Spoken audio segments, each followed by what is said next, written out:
You're watching USL League 2 postseason soccer on the Central Iowa Sports Network. Tonight, a long-standing rivalry adds another chapter with a spot to the Central Conference Final on the line as the Thunder Bay Chill go toe-to-toe with the Des Moines Menace. And hello, soccer fans. Delighted to have you with us here on this Sunday evening from Valley Stadium in West Des Moines alongside my broadcast partner, Justin Vorster. I'm Hunter Phillips. So, Justin, we're back at it here. You know, there's always so many intriguing storylines entering the playoffs, but this one couldn't have been scripted any better as two rivals that date back to 2000, Thunder Bay and Des Moines, rekindle that for a spot into the round of 8. Yeah, and it's going to bring back memories because the Menace have been successful in the past against Thunder Bay Chill. This is a different outfit tonight. Thunder Bay were very, very impressive on Friday night. I was impressed with the way they played. But you're going to have to get past the Menace at home in front of their home crowd. And it's going to be a massive game tonight with lots of goals.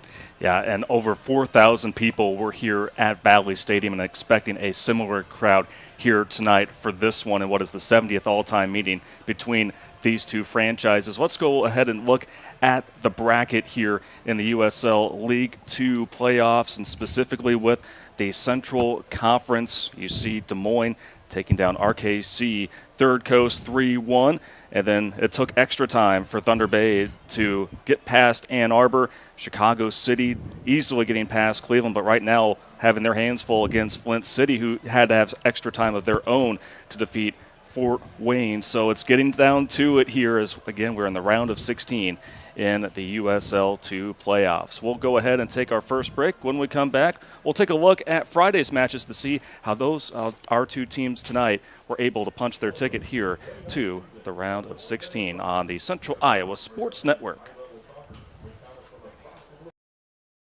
We all love a good win, however small or ordinary. Losing track of time, finding yourself with a few extra dollars in your pocket, soaking up the perfect Iowa day.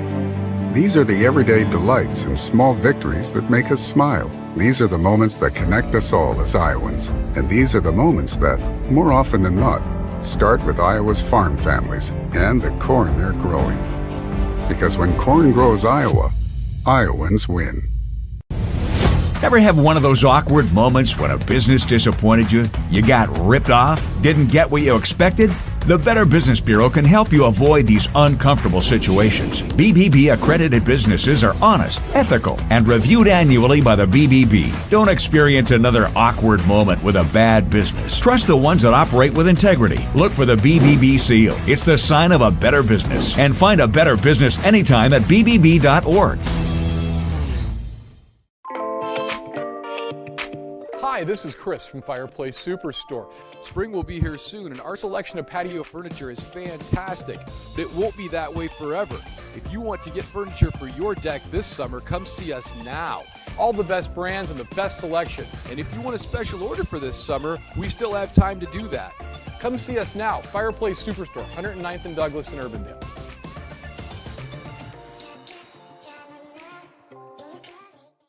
Our July savings event is going on now at DeYarman Automotive Knoxville. Save on new Chevy Silverado 1500 Turbo Max and GMC Sierra 1500s. Last call on new Ram 2500 diesel, $18,000 off. And Ram 1500s, 15% off. Also, save on new Jeep Cherokee, Compass, and Gladiators. It's the July savings event at DeYarman Automotive Knoxville. Chevy, GMC, Chrysler, Dodge, Jeep, and Ram. Family owned, family values. DeYarmanAuto.com.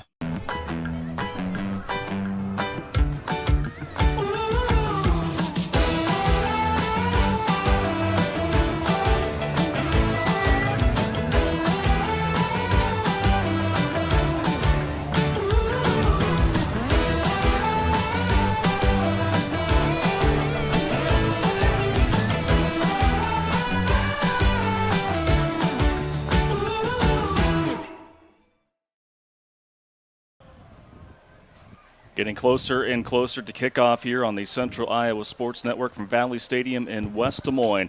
It's the Des Moines Menace taking on the Thunder Bay Chill. Hunter Phillips and Justin Vorster back here with you. And let's take a look back to just a couple of days ago on Friday afternoon. These two teams getting their first dip here into the playoffs, and we'll begin with Thunder Bay, who faced a really tough challenge in AFC Ann Arbor, and it was a match that went into extra time. And Justin, I don't think anyone really expected it because Thunder Bay, of course, was able to get off to a 3-0 lead midway into the second half.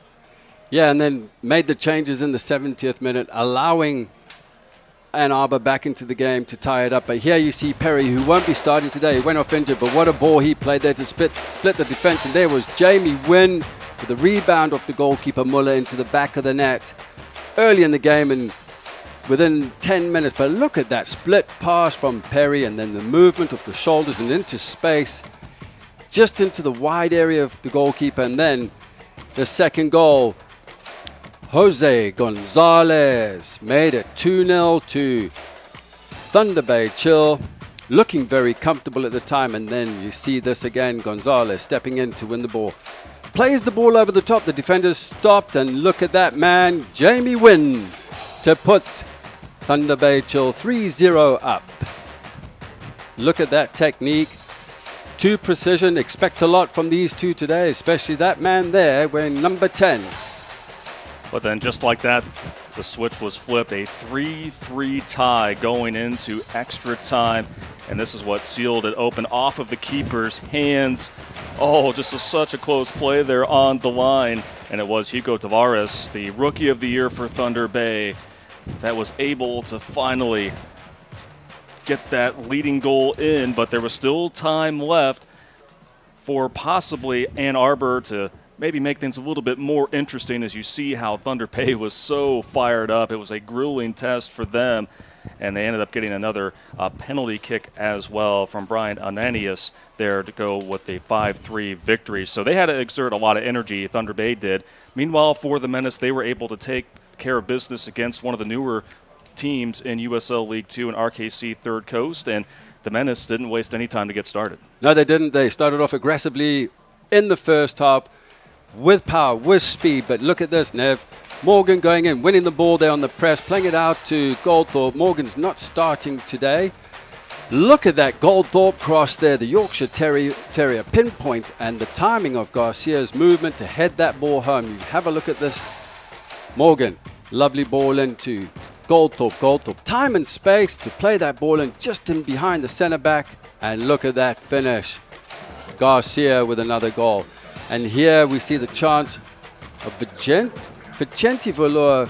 He gets his ball, opens up his hips onto his left foot, and what a save there by Muller, just going over the crossbar for a corner. Look at this here, though. Peter Pearson winning the ball in the midfield, but the pass from that man into Goldthorpe. Cicadas, what a ball with the outside of the foot. Goldthorpe peeling off the defender, just off the blind side in that half space area, creating that space for himself. One touch, right foot. Second touch, bottom corner opposite to the goalkeeper. Cyrus Harmon, another combination, gets his head up. He sees that man and Zaguzzi on the far side. He doesn't waste any time. Takes a touch and plants the ball home for the third goal.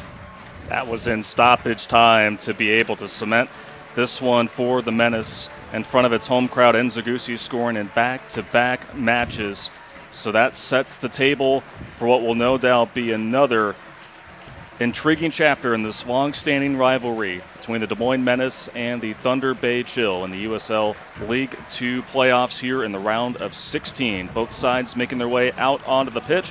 We'll go ahead and take a break. When we come back, we'll continue to get you all set up for kickoff here in West Des Moines on the Central Iowa Sports Network. 1,300 vehicles on WaukeeChevy.com. Schottenkirk Chevy Waukee. If we don't have it, you can build it. Newly expanded service department means we're hiring. See the openings on WaukeeChevy.com. Schottenkirk Chevy Waukee. WaukeeChevy.com. Ever have one of those awkward moments when a business disappointed you? You got ripped off? Didn't get what you expected? The Better Business Bureau can help you avoid these uncomfortable situations. BBB accredited businesses are honest, ethical, and reviewed annually by the BBB. Don't experience another awkward moment with a bad business. Trust the ones that operate with integrity. Look for the BBB seal. It's the sign of a better business. And find a better business anytime at bbb.org.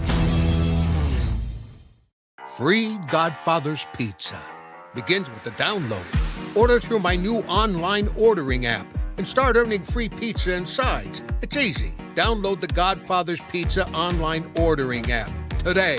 Do it. For 75 years, Holt service trucks have hit the streets of central Iowa to help customers in need. It might be for plumbing, heating, cooling, a water heater, or the usual repairs and maintenance. We've done that with quality work from quality employees who bring passion and personality to the job. That's the Holt difference. It gives me great pride to see how our company has grown from the seeds of success my grandfather planted in 1947. That's why more and more Central Iowans are saying, let Holt handle that. We all love a good win, however small or ordinary. Losing track of time, finding yourself with a few extra dollars in your pocket, soaking up the perfect Iowa day. These are the everyday delights and small victories that make us smile. These are the moments that connect us all as Iowans. And these are the moments that, more often than not, start with Iowa's farm families and the corn they're growing. Because when corn grows Iowa, Iowans. Menace and the Chill. Two teams that have squared off against one another since the year 2000, going back to the Premier Development League days in the Heartland Division. This time, battling for a critical spot in the USL League 2 playoffs to try to punch a ticket to the round of 8. The starting 11s are being announced in front of a very large crowd once again here at Valley Stadium. These fans have certainly been the 12th man on the pitch here for the Menace, who arrive into this contest with a record of 11-2, 6-1 when playing here on their friendly home grounds, and Thunder Bay Chill 10-1-2, representing the Deep North Division that, of course, the Menace were a part of last year. Both of these teams met twice. It was a draw and a 3-0 win for the Menace. How will this one play out? We will find out in just a matter of minutes. We'll take one final break. When we come back, we'll have the first touch for you here at Valley Stadium on the Central Iowa Sports Network.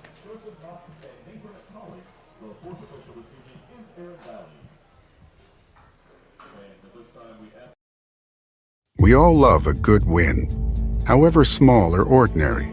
Losing track of time, finding yourself with a few extra dollars in your pocket, soaking up the perfect Iowa day.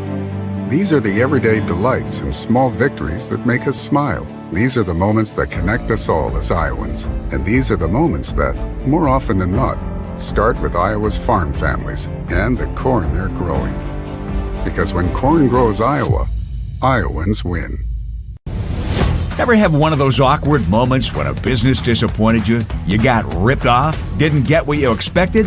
The Better Business Bureau can help you avoid these uncomfortable situations. BBB accredited businesses are honest, ethical, and reviewed annually by the BBB. Don't experience another awkward moment with a bad business. Trust the ones that operate with integrity. Look for the BBB seal. It's the sign of a better business. And find a better business anytime at bbb.org.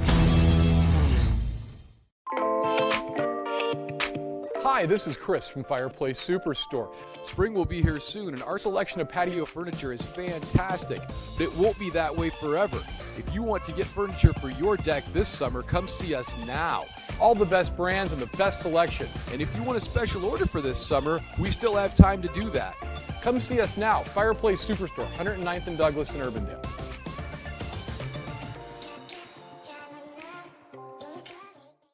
Our July savings event is going on now at DeYarman Automotive Knoxville. Save on new Chevy Silverado 1500 Turbo Max and GMC Sierra 1500s. Last call on new Ram 2500 diesel, $18,000 off. And Ram 1500s, 15% off. Also, save on new Jeep Cherokee, Compass, and Gladiators. It's the July savings event at DeYarman Automotive Knoxville. Chevy, GMC, Chrysler, Dodge, Jeep, and Ram. Family owned, family values. DeYarmanAuto.com.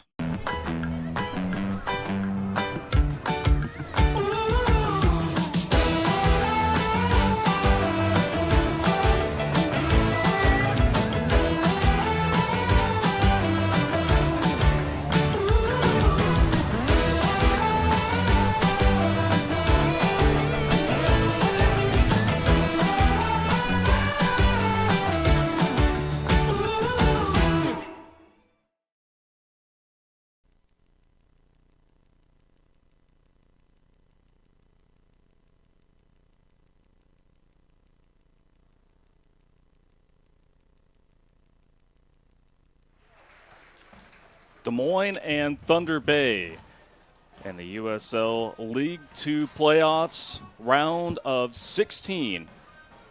The winner will go on to face either the Flint City Bucks or Chicago City SC. Hunter Phillips and Justin Vorster, delighted to have you with us here. And Justin, after the Menace were able to clinch their first win here of the playoffs against RKC Third Coast, we knew that this matchup was going to take place, and already we're excited. Both of these sides have had 2 nights to be able to sleep over and recover just a bit. But I know that both sides, it's a quick turnaround here, but it's the playoffs, and you know that they're going to be really kicking things into high gear here, especially to start. You know, Thunder Bay played earlier. They were in the heat of the day. They had some injuries, cramp, strains. But, you know, on the day, you've had that day rest. They didn't train yesterday. The Menace had a little walkthrough yesterday. But on the day, the adrenaline is pumping. The players will be up for it. You'll get the best out of them probably, I would say, for about 60, 65 minutes before changes come in. But you will get the best out of all these players in this match, because I'm telling you right now, there's a lot of excitement and they'll be up for it. And so you saw the 2 captains there meeting once more. They're at the center of the pitch. Elliot Goldthorpe for the Menace and Nathaniel Sala for the Thunder Bay Chill. Here is the starting 11 for the Chill. Sala, there you see there at goal. Federico Tempestili's been really a mainstay there in the starting 11.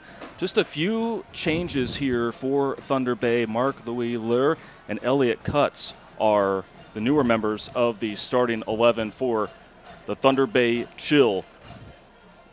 And on the other side for the Des Moines Menace, just a couple of changes for them as well. We do see Haruki Yamazaki into the starting 11.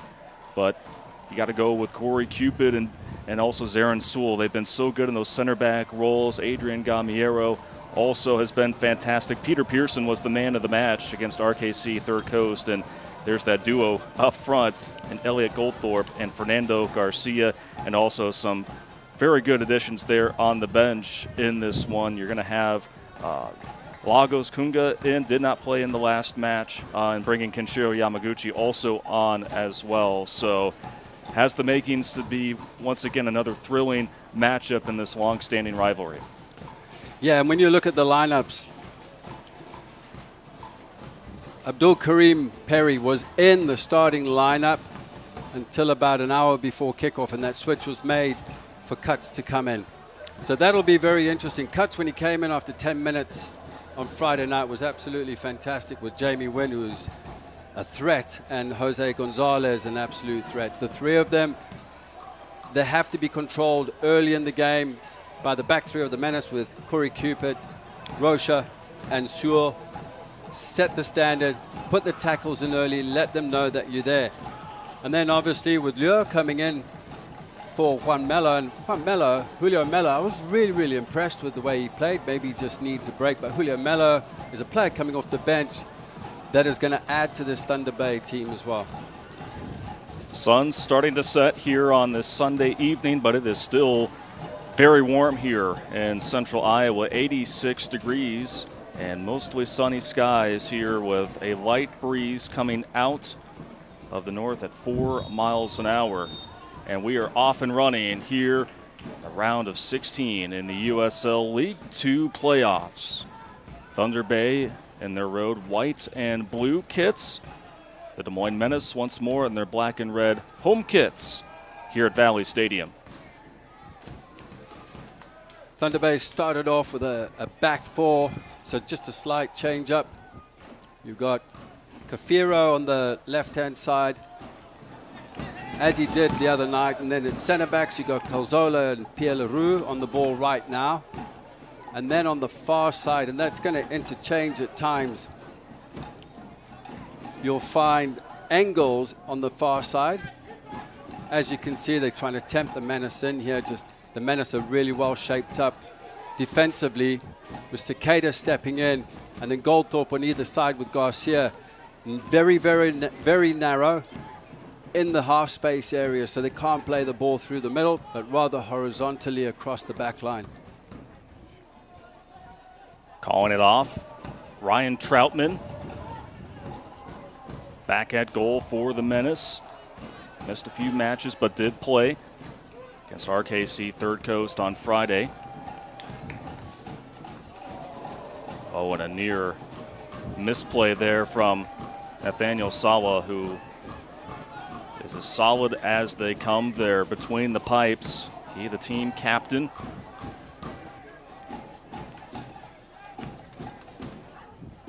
Going into the interior, Thunder Bay. Tempest-Ely goes to the right, carving into the box, and well recovered by the back line of the Menace. That was Jamie Wynn cutting in. And look at this ball over the top in a 2v2, but it's picked up by Calzola. But again, that ball out to jersey number 10 for Thunder Bay Chill on the far right-hand side. Jamie Wynn, who got 2 goals the other night, Friday night. You got to watch him with his pace.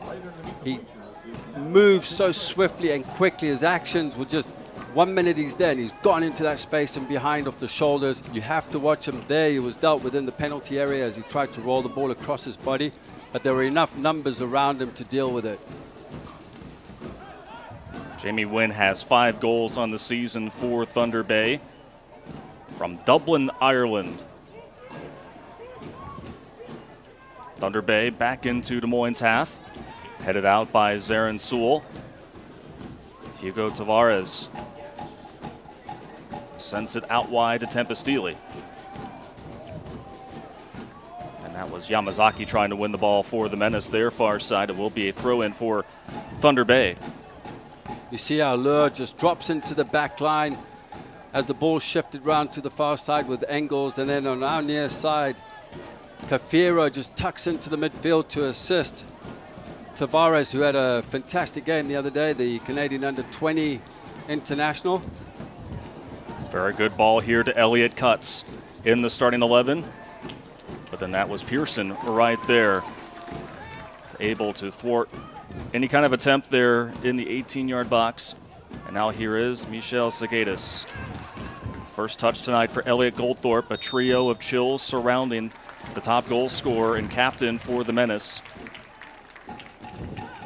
See how Elliot Goldthorpe just found himself a yard of space. His touch led him down there as Garcia was running off into the space. Look at that ball on the far side exposing the right back Engels. Yamazaki was unable to keep it in play. You saw Fernando Garcia there leaking there towards the interior, right inside the 18-yard box. That's going to be a player that Thunder Bay will have to keep tabs on, as he has one of the hottest feet here for the Menace, scoring in the last 3 matches.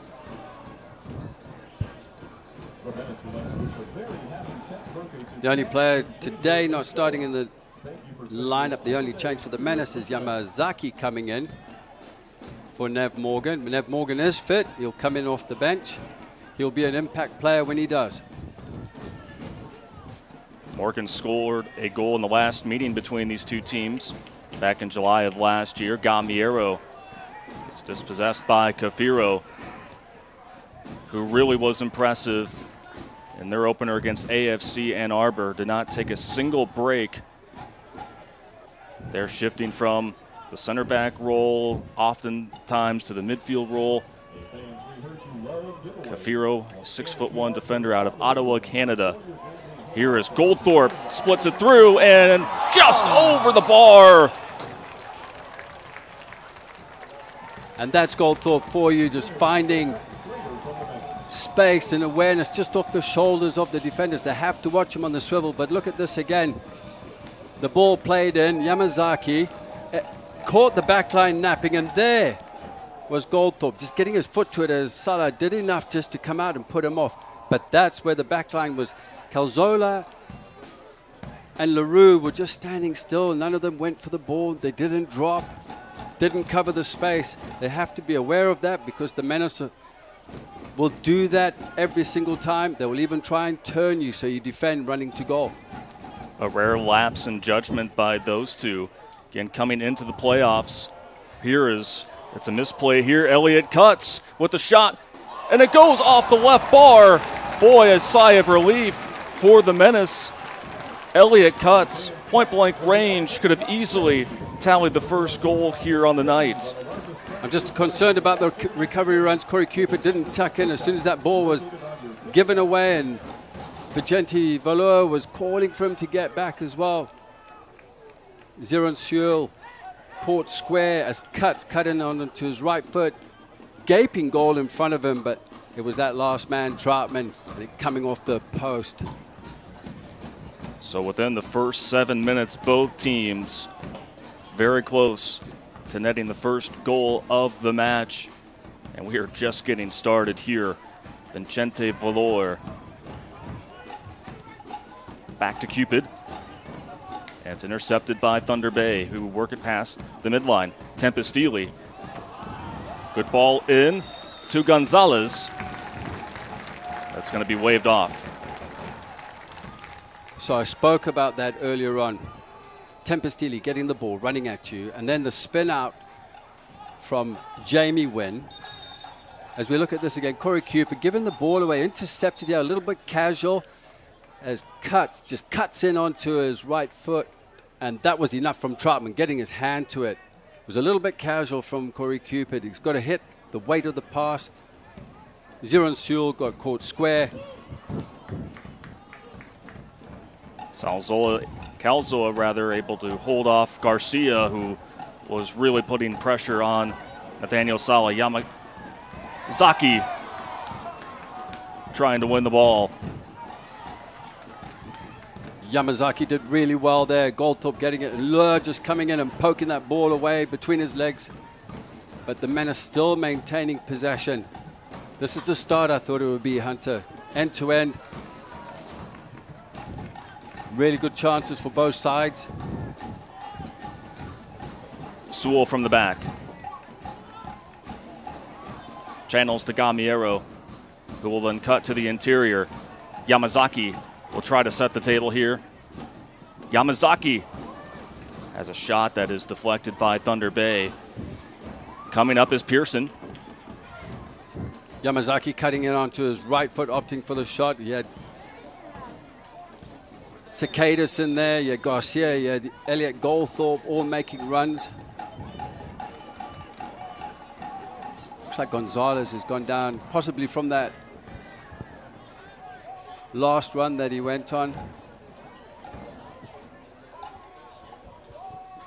Jose Gonzalez was signed in the place of Brandon Birmingham, who is a name that's very familiar to both sides. Birmingham scored the first goal in the last meeting between these two teams, but it was on the Menace's side. Of course, played with Thunder Bay earlier in the year, as we do see Gonzalez slowly working his way off the pitch. And I think we are seeing Abdul Karim Perry starting to get a little loose there on the sideline, as is Sullivan Silva, who also carries a lot of history in this rivalry over the years. I think the change would probably be Sully Silva. Gonzalez just going for a jog just to see how he feels. He pulled up on that last piece in the penalty area. Corey Cupid covering Sewell there. Sewell deals with that. Already they're feeling the effects of Cuts and Win, and then Gonzalez when he's in. And there's still Kareem Perry on the bench as well. Fernando Garcia trying to work it out the far corner. But Thunder Bay doing a good job of making sure Garcia couldn't turn the corner. Pearson just did enough there. Valor will now reset here to the near flank with Sewell finding Cupid, who will bring it across into the half of Thunder Bay himself, but just not on the same wavelength there with Adrian Gamiero. That pass has got to be better from Cupid. He's got to connect the pass. He's got to get the pass from before out of his head. Looks like there's going to be a change. It looks like Gonzalez is out. And it will be Sullivan Silva that will check in. Rather unfortunate for Thunder Bay Chill losing Jose Gonzalez this early in the match. But like the other night, they lost Perry early in the match in the first 10 minutes. Gonzalez, you're hoping for Thunder Bay that he is not out for too long because he is such a talented striker for Thunder Bay. Gamberio doing really well there, just picking up the pieces and playing it back into his goalkeeper Troutman. Got to get Peter Pearson, Vicente Valor, and Cicadas on the ball more. They've got to control the midfield. Goldthorpe chasing it down along with Calzola. That'll be one of the battles to watch. Calzola, the Thunder Bay named him the team MVP for this 2023 regular season, already has been tasked to be able to win challenges against Elliot Goldthorpe and Fernando Garcia, and has done admirably well so far, as it will be goal kick here for Nathaniel Sala, the 6'3" keeper from Hamburg, Germany. Still trying to force the hand of Sala are the Menace. Sala's very casual, and just the way he plays, he was lucky there. Can almost be a little deceiving in how he calmly is able to play that, but that's just the amount of confidence that has grown within his game, and he's only a sophomore in college. He'll be entering his second year at the University of Nebraska at Omaha later on here in the fall. You know, I was down by the locker rooms an hour before kickoff, and he came out for his warm-up. And it's very deceiving looking from here. He is an absolute giant. But just going back to Calzola, who worked his socks off the other night. He went off and he had cramping every single time, and he's back here. That run just shows me that his adrenaline is going, and obviously did well against Goldthorpe there, just shielding the ball. He's going to get tested. Both Pierre Leroux and Calzola will be tested by Garcia and Goldthorpe, and they're going to try and run their socks off and get him behind them, and I think that's what they're going to look to do today. Both teams trying to win the ball on the throw-in. They will get a foul on Thunder Bay. Working quickly to Michel Cicadas are the Menace. Yamazaki working it back to Cicadas. Now Valor with a little bit of space. Trying to work it into the channel. They have the overload, 3 versus 2. Would have been better off into feet there. And Lure did really well just to shield that ball out for a goal kick. Mark Lure into the starting 11, was off the bench in Friday's match. Lure from Ilheim, Germany. Played 2 years of soccer collegiately at George Mason. Lure's role's a little bit different today from what I've seen. He's holding in as a 6 in front of Leroux and Calzola. He's been doing it well, so he's trying to pick up where Cicadas goes or Vicente Valor goes in their runs. Peter Pearson will normally sit, but you can tell in that role, in possession, you'll drift into wide areas like he is there supporting Pierre Leroux, just to give those options. And right after that's done, you'll try and recover into the midfield. But this is good from Gamero. Gamiero with Garcia being covered by Leroux. But stays with the Menace. 15 minutes in the opening half. Cicadas, Garcia, Sala coming out and being able to disrupt it. Leroux trying to kick it off the Menace, but it will stay Des Moines ball here as they will throw it in deep into the half of Thunder Bay as we get a good look at that last sequence. Valor into Cicadas. Cicadas, that's the time and space he needs. Garcia, and there it is. Salah again, he's brave, he'll come out. But that's much better from the Menace, trying to open up the gaps between the lines of Thunder Bay. Valor thought it was a handball, and it will be.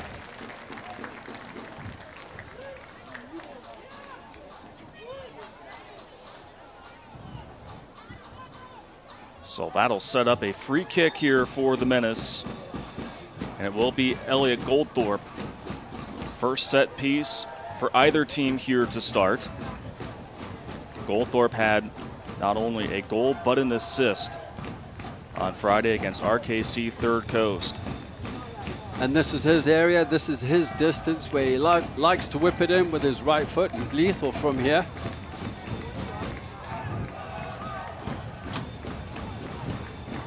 Both teams getting into position now, waiting for the whistle. And here it is from Goldthorpe. Leak through Garcia. And then diving on top of it is Sala. Perfect delivery there from Goldthorpe. Worked off the training ground. You could see that. Garcia timing his run in front of the defender there. He didn't quite connect the initial ball played in. All he had to do was just side foot that ball with the power of the pass. Would have gone in with pace. But a good start from both sides. Yeah, like you said, Justin, it has been end to end to start.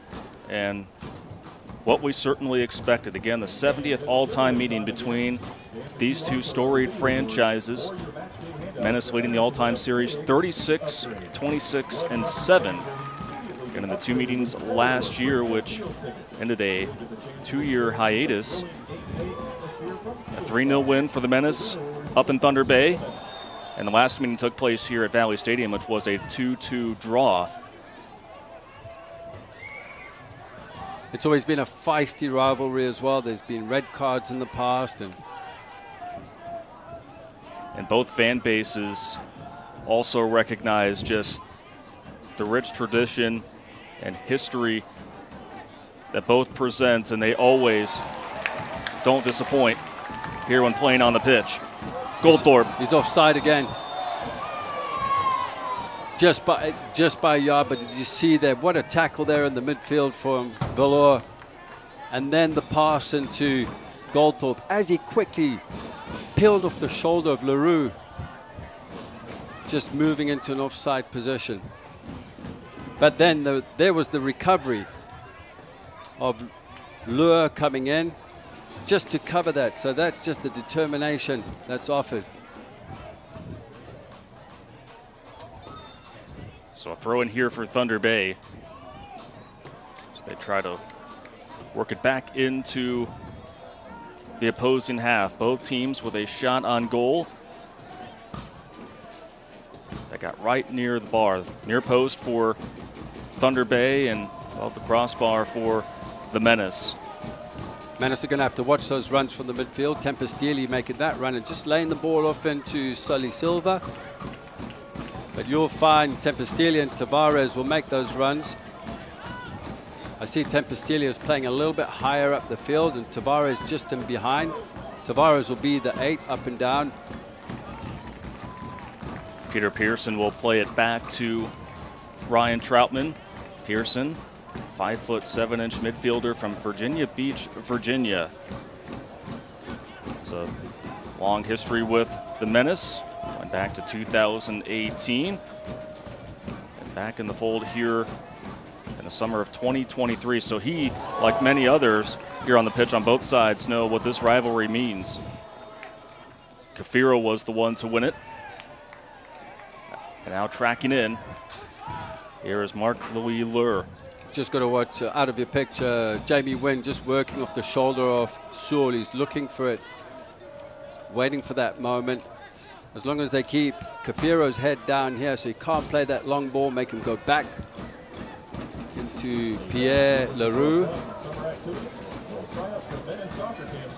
Leroux from Bourges, France. Spent his first year at Southwest Baptist. And then last season transferring to Indianapolis, was the GLVC Co-Defensive Player of the Year. Silva getting trampled from behind. There's Peter Pearson going. A little shoving going on afterward.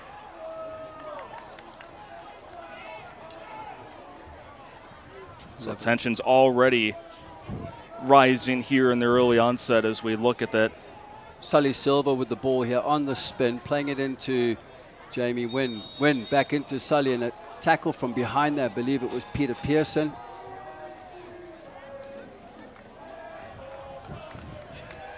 So that will set up a penalty kick here for Thunder Bay.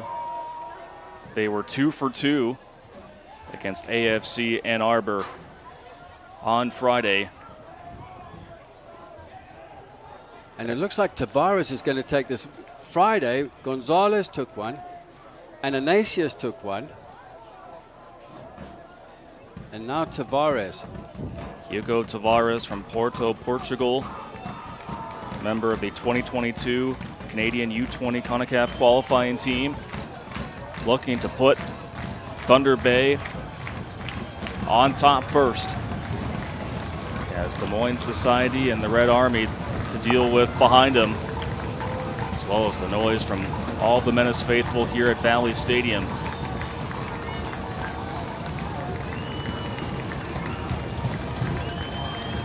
Tavares waiting for the go-ahead.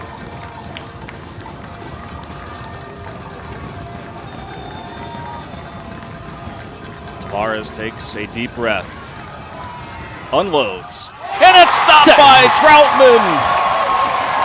Short run up there from Tavares, stutter step, and going across his body at that angle. You need power on that. Have to. Troutman read it, diving to the right-hand side. As you have a look at this again. Tavares, stutter step, hardly any power in it, on the ground, not away from the keeper in the bottom corner. If you're going to do that across your body, you have to strike it with pace. And you saw Ryan Troutman calm down his guys who were certainly fired up after making a critical save in the 23rd minute. And that could be a moment, Justin, looking back, where if you're Thunder Bay and maybe come up just a little bit shy, what could have been in that scenario. Instead, not having Gonzalez, you have Tavares, who has been a good goal scorer this year. Zacchaeus got knocked out by Calzola. You see how there Goldthorpe finding that bit of space in between the lines and in between the gaps that Thunder Bay won't compact enough. Zacchaeus knocked down by Sala. But you'll see how this might change. One, the momentum within the Menace. Two, the confidence throughout the team. After that save, it's amazing from Troutman what he could do throughout the whole team. It'll bring a bit of energy. You'll start seeing closing down quicker, chances. I mean, a goal's going to come very soon, and it could have come earlier on. Now, Thunder Bay just need to settle down. They need to regroup their shape. They've got to watch where the runners are, and vice versa the other way. Because Jamie Wynn came in from nowhere to get that ball. He was tackled from behind. Sully Sullivan spinning two players.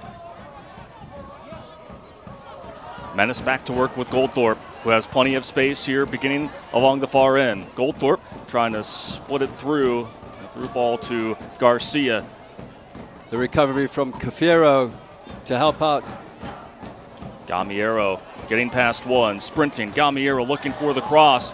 Still was able to straddle the goal line, but it will be a goal kick here for Thunder Bay. But the Menace showing a lot of life after Ryan Troutman came up with a big save on that penalty kick attempt from Hugo Tavares. Gamiero did really well there, but Cafiro is going to be the challenge today. He's a good defender.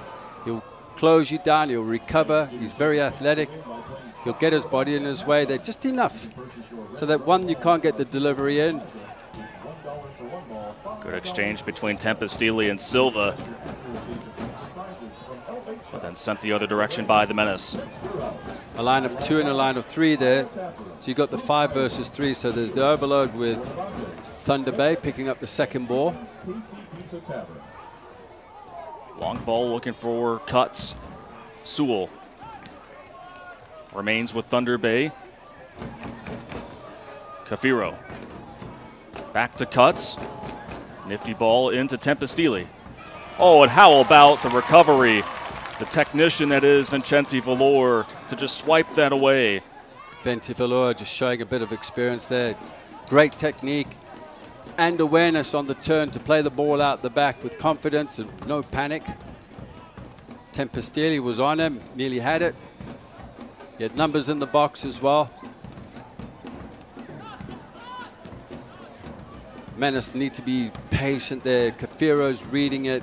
All the white jerseys lure, and Tavares, as soon as Troutman gets it and shapes up to play it into the areas, in the wide areas. Look at that from Goldthorpe coming in to receive the ball between the lines. He's doing well there. Now it's the type of runs, or who's going to come in and receive the ball at feet, and where's the isolation, maybe in the wide areas with Yamazaki was closer to him, play him into feet, create the 2v1 overloads in the wide areas. Sent by Sala. Yamazaki. That was Engels that was trying to work around Yamazaki. He'll go the other direction for the Des Moines Menace. In the USL League Two playoffs for the 9th consecutive year.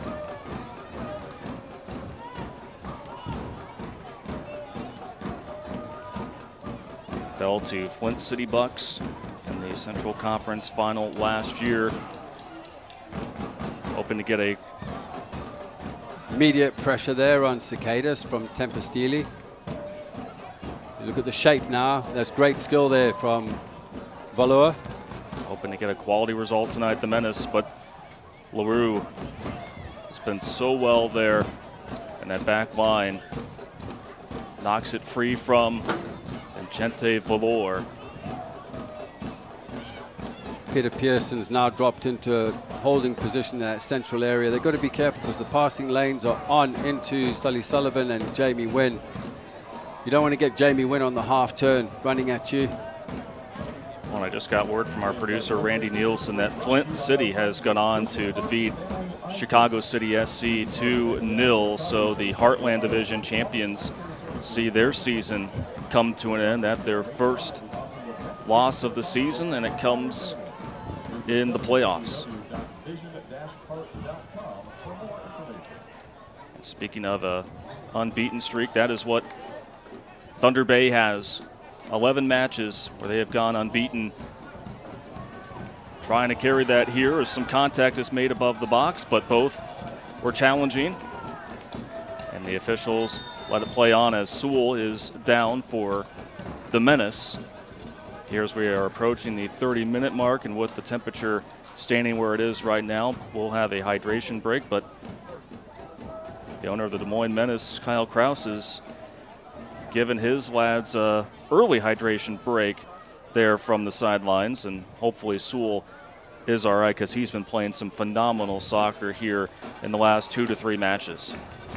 Yeah, he has, and I think he'll be all right as the pressure was coming on from Tempestili. Good shot of Kyle Kraus there. Always has the cooler on hand, along with the bottles of water, and that will, I think, take us into the hydration break. 0-0 here. Hunter Phillips and Justin Forster trying to take in what we've seen here over the first 30 minutes, and really just action-packed on both sides. Both sides have had quality looks at goal, but none coming as bigger as Hugo Tavares with that penalty kick, and Ryan Troutman with just an incredible save there, being so stoic there between the pipes, and that's what has us at a scoreless match thus far. I'm going to give him 2 because the one before that, when cut into the penalty area and he saved, diving to his right-hand side, off the post, and then the penalty. And again, that was just Peter Pearson lunging out, Jamie Wynn getting it into the penalty area before him.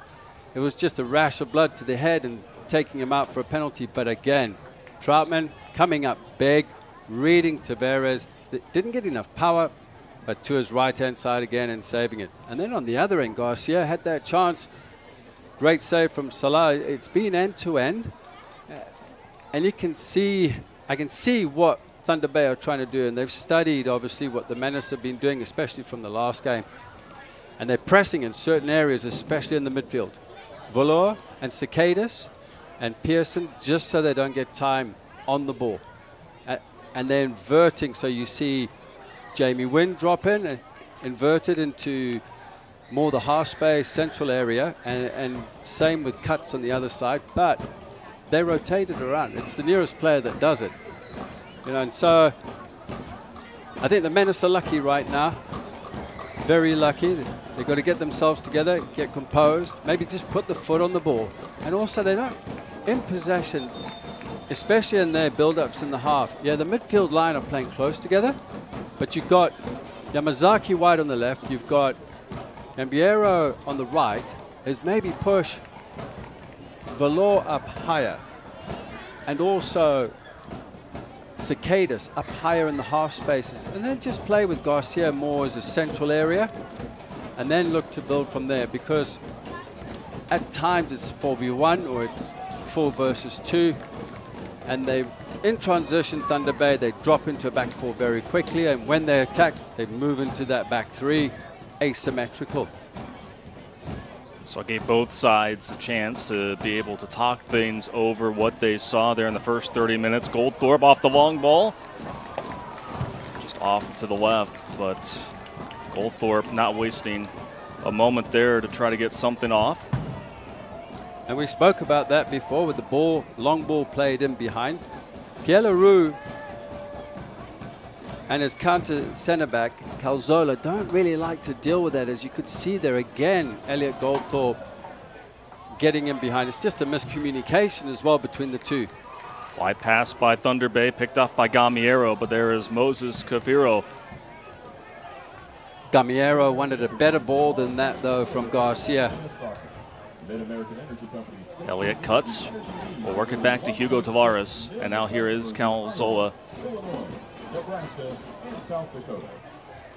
First year in which these two teams were not in the same division. A meeting here in the playoffs. Offside, Here's offside. Silva, but offside. He was called offside at least twice on Friday, coming off the bench against AFC Ann Arbor. And the officials clearly saw it, so goal kick here for the Menace, or they'll actually just free kick it from the spot where it's called dead. So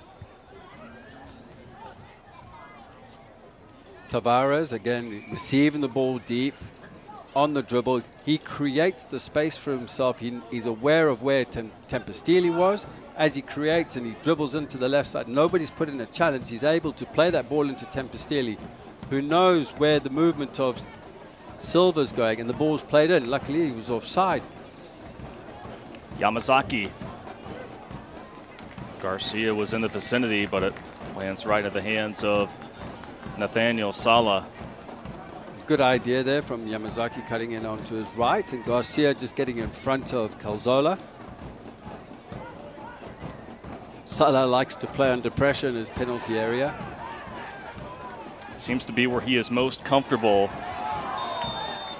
No doubt that will be a foul. There's wrapping around his man was Hugo Tavares. I know he was told to stay touch tight on Cicadas, but not that tight. Working off the foul. Look at the overload defensively, 3 versus 2. Trying to spread out. Thunder Bay are the Menace. Working it back to the far end, Zaran Sewell. Gets it past to Cicadas, who had an assist against RKC Third Coast in the playoff opener for the Menace. Cicadas just moving into space on the half turn. Always on the look, as you can see there, finding Garcia. Garcia trying to catch the chill off guard, but well read by LaRue as that was heading for Goldthorpe. And now looking to counter is Thunder Bay. Yamazaki doing a great job of disrupting it enough that Sewell was able to clean things up on the back end for the Des Moines Menace. The graft done by Yamazaki, and then a bad touch, and Sewell just cleaning it up. But here again, the Menace just need to keep the ball. Going back earlier to Garcia, that ball into Goldthorpe had to be played in a little bit harder with the weight into his feet if it's going to get there. Otherwise, just start again, because the options aren't there. The patience is important. I noticed Cicadas is good at doing that. He always looks to get the ball back, put your foot on it, draw the opponents out. Both sides well coached. Dean Johnson, 12th head coach in Menace history, his second season. Looking to guide the Menace back to the promised land. Tony Calistro won a PDL championship back in 2008, first year back with the club, 15th overall, and they have answered the bell. Tempest-Ely swatted by Troutman. That was actually Engels that put that shot up, and Troutman has just been fantastic here to start. Troutman has kept the Menace in the game. But if you look at this again, Diego Rocha, left centre back, isn't tucking in. Sully Silva then is allowed to play a perfect pass in. And look at that ball from Engels. Going for goal and Troutman just doing enough. Also, I'm very concerned about when Sewell gets the ball and he's dribbling into the areas where he's being given time and space. Corey Cupid is coming into a wide forward position. Diego Rocha is square or going higher. Rocha needs to drop to give an angle to drop and play it back, and if it's lost, then Rocha can come in and cover. Jamie Wynn and Yamazaki both vying for position. Hugo Tavares to take the first corner kick of the match for Thunder Bay.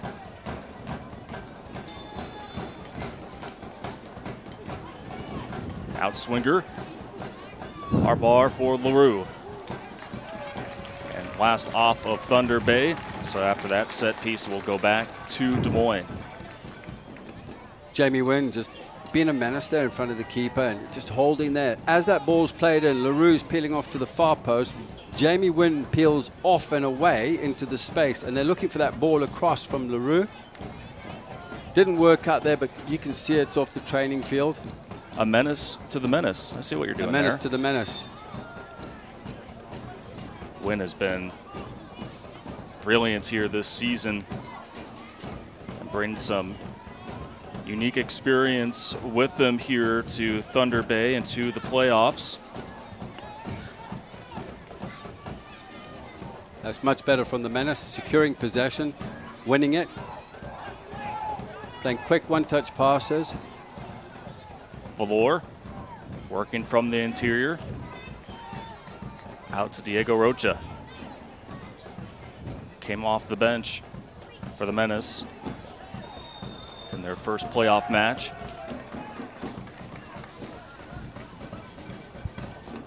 Will be a throw-in for Thunder Bay. You do get a look at Jamie Wynn, who again is from Dublin, Ireland. Played for both Dundalk FC and Cork City Irish football clubs. And attends William Carey University, the same school that Brandon Birmingham attends.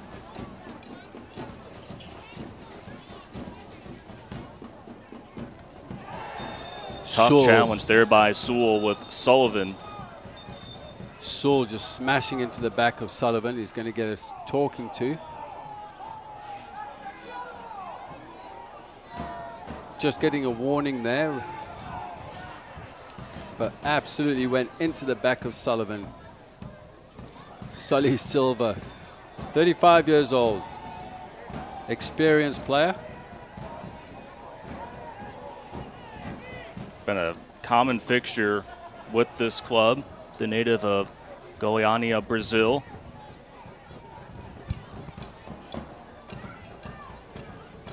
Not only is a member of the roster for Thunder Bay, but also a longtime coach within its programs.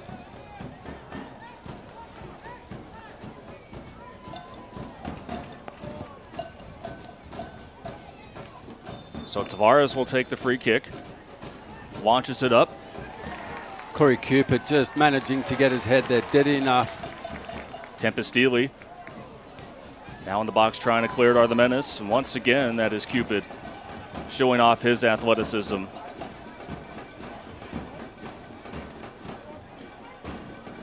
Being controlled there is Wynn. Peter Pearson just did enough there.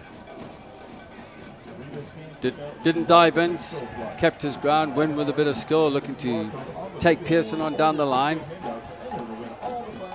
Well, Jamie Wynn and Haruki Yamazaki still getting after it away from action. Silva, last second deflection. Tempestili charging in with Sewell. And there was Yamazaki, but again, another block in there. Third block by Corey Cupid. Cupid just so critical there off of that free kick. Menace sideline not happy. Here's after that infraction, it will go back to Thunder Bay here in the tail end of the first half.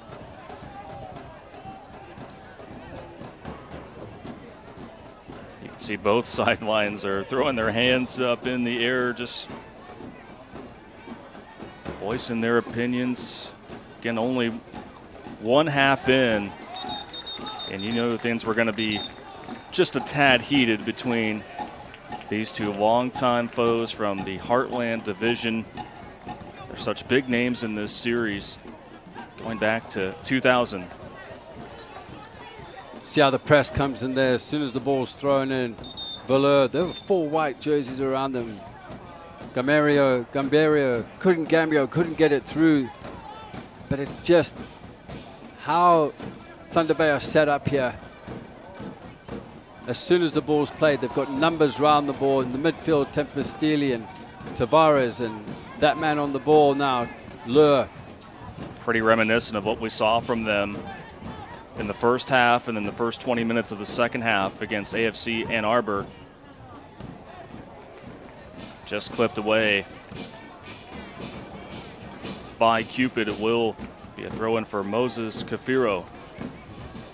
And then you got, like an encirclement here, just on the edge, you got 3 players, Calzola, you've got Lure, and you've got Engels, who's tucked in on the far side.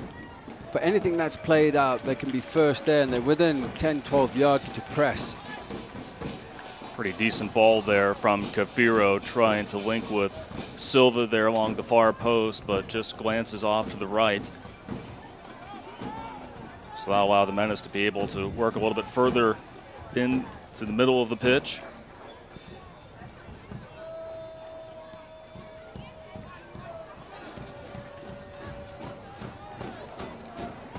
Won by Thunder Bay, and now here is Cuts.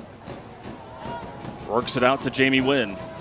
Wynn, nobody was there for the cross, and Galmiero clears it out. Tough challenge midfield. Here is Kafiro. Back to Cuts. Good ball into Tavares. Working more into the interior. Tempestili's shot gets blocked, but still maintained by Lure. Good pressure there from Pearson and Rocha. Engels trying to carve in. Garcia tried to collect it. Now looks to try to start a counter, but offside. A referee's gone back on the first infringement there on Garcia, but Casadas was frustrated because the pass into him just wasn't quite right. The right Menace left-hand side is where they're being exposed with the overloads and the runs from the midfield and the deep runs from Jamie Wynn. That's one area that needs to be sorted out. I mean, the combination with Corey Cupid and Neville Morgan worked well the other day. It sure did. Correction there was for the Menace, but now Sala will go ahead and knock this one the other direction as we are in stoppage time here in this first half. 3 minutes have been added. Silva coming in relief earlier. Links ahead. Troutman going out, and netting the first goal is Thunder Bay here in stoppage time. The Chill cracking the scoreboard first here. As we look at this again, I always talk about winning the battles in the midfield, closing the gaps as quickly as possible. There's that run from deep from Watts. In behind, the ball slipped through. There's too much movement that's very difficult for the Menace lads to pick up. They've got to pick up the runners, the communication piece, win your battles. But what a pass that was played through. Great technique. In for Watts, who calmly finished past Troutman. Troutman's had a great first half. He couldn't do much with that. Elliott Cutts gets Thunder Bay on the board first, but the Menace looking to respond back before going into half. Cutts, a 6'2" forward from London, England. Played his collegiate soccer at Wright State and Wingate.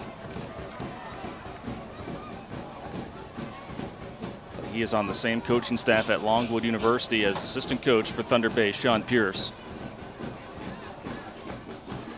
Comes up big here for Thunder Bay on the road.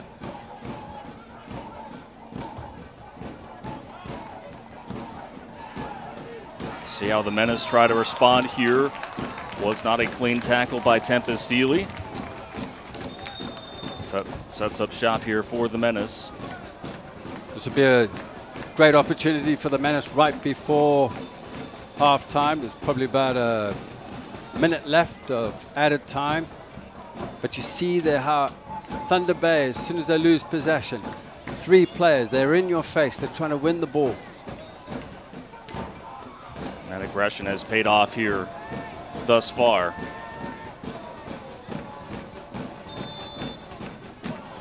Goldthorpe. Yes! Oh, just goes off to the right. Looks like it's going to be a corner here. Zirin Sul going up for the challenge, but I believe it might have deflected. I think it was Kafiro. And he's, just like the other day, he's everywhere, isn't he, Kafiro? He sure is. And that was Kafiro, and the goalkeeper, Salah, coming out. Big time play by Kafiro. First corner kick of the half for the Menace. Goldthorpe often money in these situations. The in-swinger, far post. And it rolls to the goal line. And 2 set pieces in a row. The Menace went a little bit close, but cannot find the back of the net. Went through everyone. Salah came diving out, and I think he put off Garcia that was just in behind him. I'm surprised nobody got a touch on that. Nathaniel Salah taking his time here as time is wound down here for our opening half at Valley Stadium. The visitors from Ontario, the Thunder Bay Chill, leading 1-0 thanks to a goal at the 45th minute from Elliott Cutts. So both teams will hydrate, go into the air conditioning, talk things over, talk about adjustments, and get ready for the second half. So we will step aside and take a break as well. When we come back, we'll have halftime coverage for you next here on the Central Iowa Sports Network. The Black Keys Dropout Boogie Tour. August 14th, 8 p.m., Iowa State Fair Grandstand in Des Moines. They want to get my gold on the ceiling. With special guest, the Velveteers, the Black Keys, live and loud. Reserve tickets on sale now through iowastatefair.org and at the Iowa State Fair ticket office. Convenience fees apply to all tickets. A family's powerful story of loss. My heart just sank. I just knew. Definitely the worst day of my life, too. Lexi was bringing a dog park to Creston before she was killed. And how one girl's passion helped others move forward. The family picked things up where Lexi left off. This is something Lexi really wanted to do. To be frank, she's getting it done now. Her story and her love for animals fueled this. It'll help her legacy live on forever. Local 5 News. Your stories, our community. We are Iowa. It's the DeArmond Ford Summer Sales Event. Lease a new 2023 F-150 STX Super Cab 4x4 for $399 a month. That's right, $399 a month. With 10% down first payment and all fees due at signing. Save on new 2023 Ford Escape, Edge, and Expedition. Receive 2.9% APR for 60 months, plus no payments for 90 days. It's the Ford Summer Sales Event at DeArmond Ford, Indianola. DeArmondFord.com.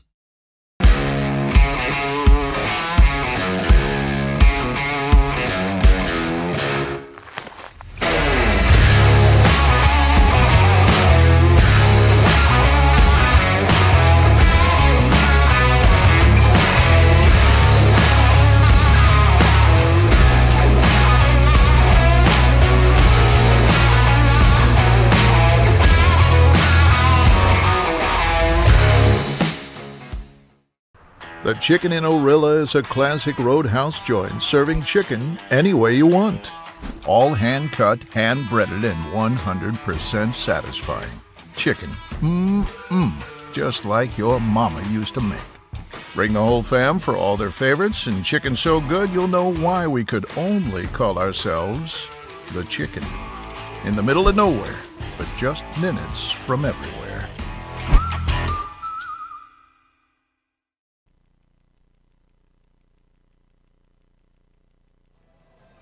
We have reached halftime here in West Des Moines, and it is the chill of Thunder Bay up 1-0 after 45-plus minutes of action here. Welcome back on the Central Iowa Sports Network along with Justin Forster. I'm Hunter Phillips, and Justin, we saw from end to end both sides really getting some quality looks, but really as the first half was seeming to progress, that's when Thunder Bay was really starting to play at their own tempo and really play to their strengths, really attacking to the ball, putting a lot of numbers there, and ultimately Elliot Cutts, who was the new member of the starting 11, was able to tally the first goal there deep into the half, 45th minute, and that's enough to give them the lead here at the break. Yeah, and that's just with the movement of Sully Silva coming into the midfield and pressure on the ball. Vigenti was caught on the ball, but it's not. Valur's going through so much. He needs help in there alongside Peter Pearson and also Cicadas, because the overload defensively is that they're right in your faces. Thunder Bay right onto the Menace as soon as they get the ball. They're looking for it. Then Sully Silva gets it. He turns and boom, all of a sudden off the shoulder, Cutts running onto it. Timing's perfect. Ball's played in. Troutman couldn't do much with that.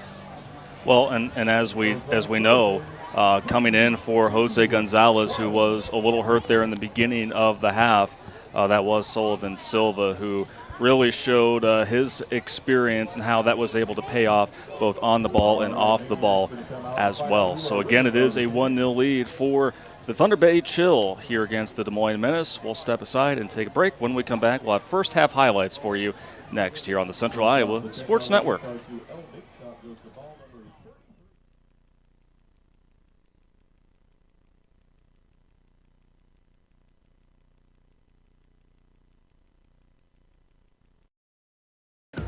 With over 260 beers on tap, El Bait Shop isn't just another craft beer bar.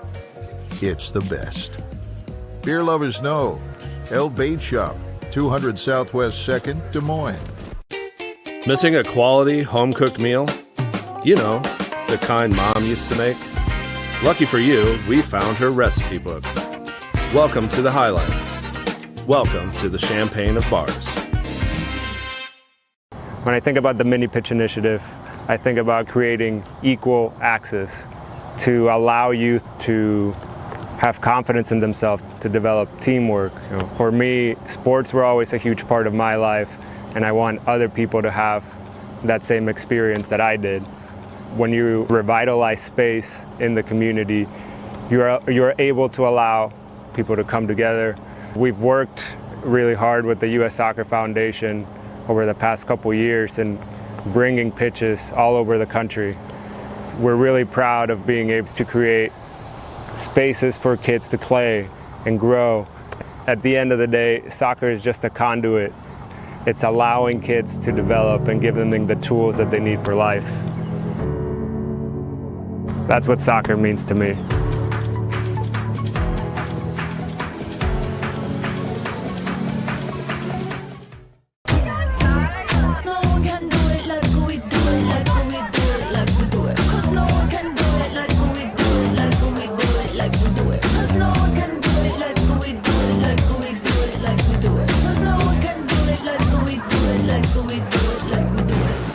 We got the right stuff.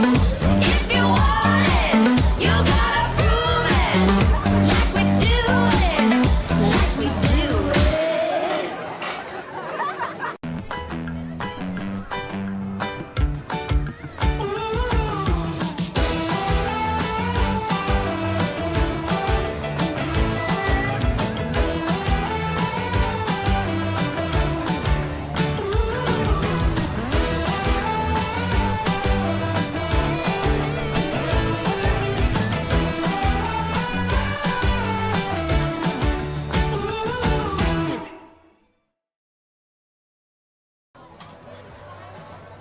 It is a 1-0 lead at halftime for the Thunder Bay Chill against the Des Moines Menace. The rivalry being renewed here in the USL League Two playoffs, and we'll see how things shook out there in the first 45 minutes here, Justin, where, again, both teams really had quality looks there, really close there at the net, then a lot of back and forth, and then eventually the goal there for the Chill. Yeah, back and forth. There was a few scary moments, obviously, for Thunder Bay. But as we look at these highlights again, there's the ball from Yamazaki into Goldthorpe with this chance against Salah, and just sails over the crossbar as he's reaching for it. There it could have been 1-0 to the Menace at that point. Thunder Bay eventually tightened things up, but Tavares stepping up. Troutman coming up big, diving to his right-hand side, and what a save there. Look at the energy in him. After he had saved a fantastic strike off Watts, and then here, Sully Sullivan managing to turn Pearson and Wooler, and look at that run off the shoulder. Nobody was blocking the passing lane. Ball played in, precision pass. Here I am saying that, but I've got to give credit to Sully Silva for the technique in that pass. Yeah, getting connected with Elliott Cutts to net the goal for the Thunder Bay Chill. And another look at the bracket here in the Central Conference.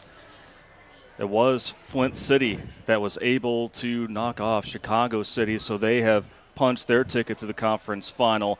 And the winner, of course, of our match here tonight will move on to the round of 8 here in the USL League 2 playoffs. But a lot still to be decided here as we have another 45 minutes to play here under the lights at Valley Stadium. We'll step aside, take another timeout. When we come back, we'll get you ready for the second half on the Central Iowa Sports Network.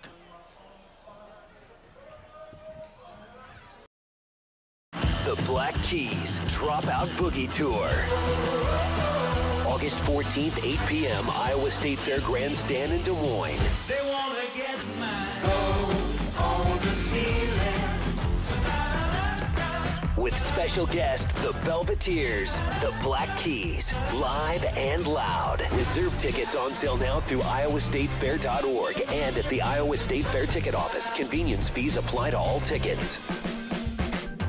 A family's powerful story of loss. My heart just sank. I just knew. Definitely the worst day of my life, too. Lexi was bringing a dog park to Creston before she was killed. And how one girl's passion helped others move forward. The family picked things up where Lexi left off. This is something Lexi really wanted to do. To be frank, she's getting it done now. Her story and her love for animals fueled this. It'll help her legacy live on forever. Local 5 News. Your stories, our community. We are Iowa. It's the DeArmond Ford Summer Sales Event. Lease a new 2023 F-150 STX Super Cab 4x4 for $399 a month. That's right, $399 a month. With 10% down first payment and all fees due at signing. Save on new 2023 Ford Escape, Edge, and Expedition. Receive 2.9% APR for 60 months, plus no payments for 90 days. It's the Ford Summer Sales Event at DeArmond Ford, Indianola. DeArmondFord.com.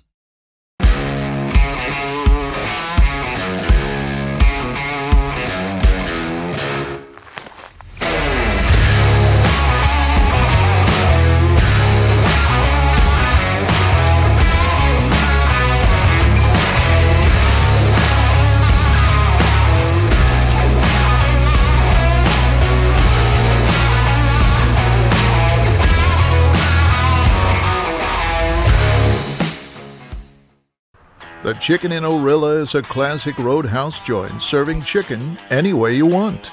All hand-cut, hand-breaded, and 100% satisfying.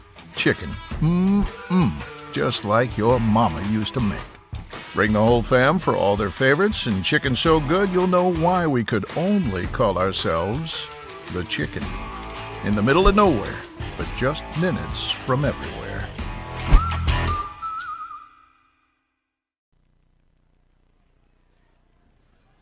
The support is out for the Des Moines Menace here at Valley Stadium in West Des Moines.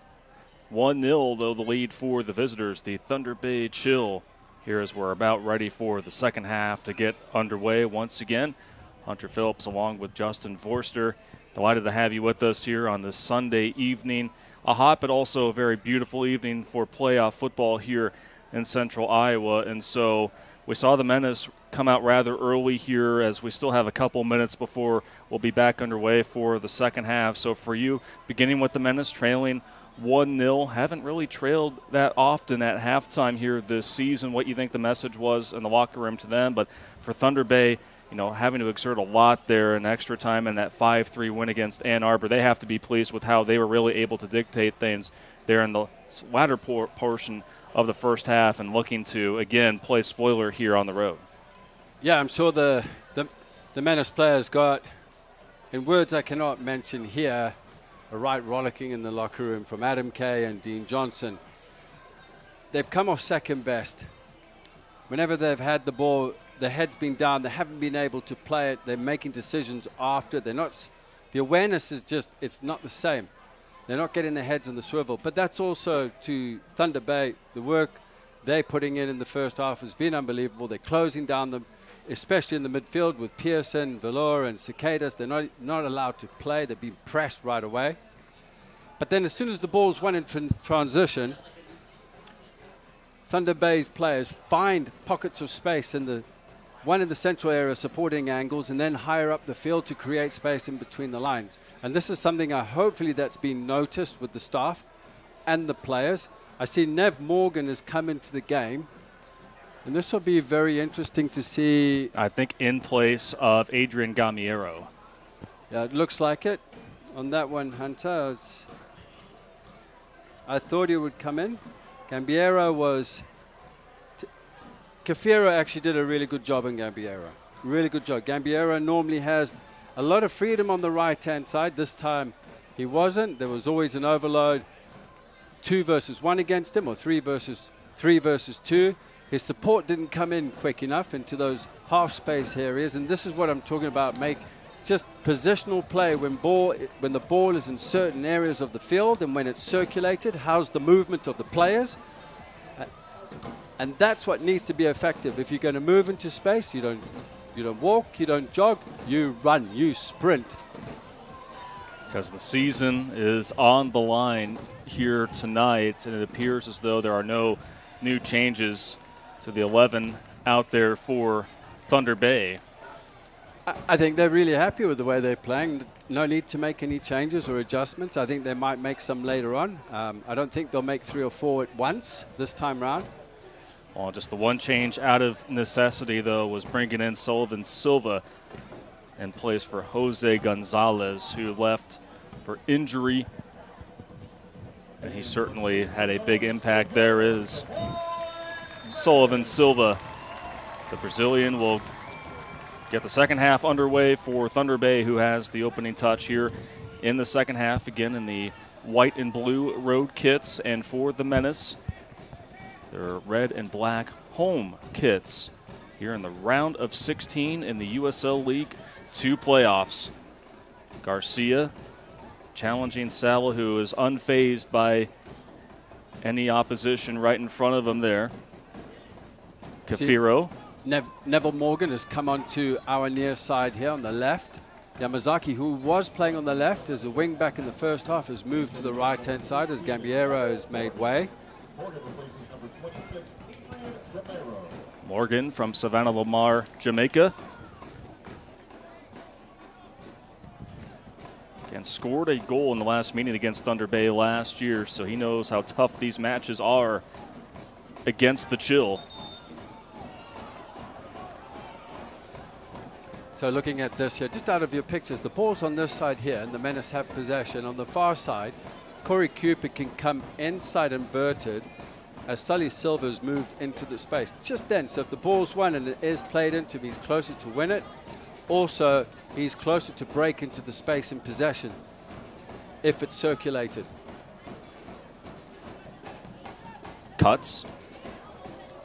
Gets it knocked by Pearson. Oh, and there was a tackle there away from the ball. Garcia going down. And a yellow card has been given out to Elliot Cuts, who may have been a little bit disappointed that he lost the possession and took it out on Garcia. Yeah, and I think that's what it was, Hunter. You're absolutely right. Cuts did have possession, loses it. Garcia has it there, and he just lunges in, clipping the heels of Garcia. So the first yellow card handed out for either team, and that sets things up for Elliot Goldthorpe, the captain.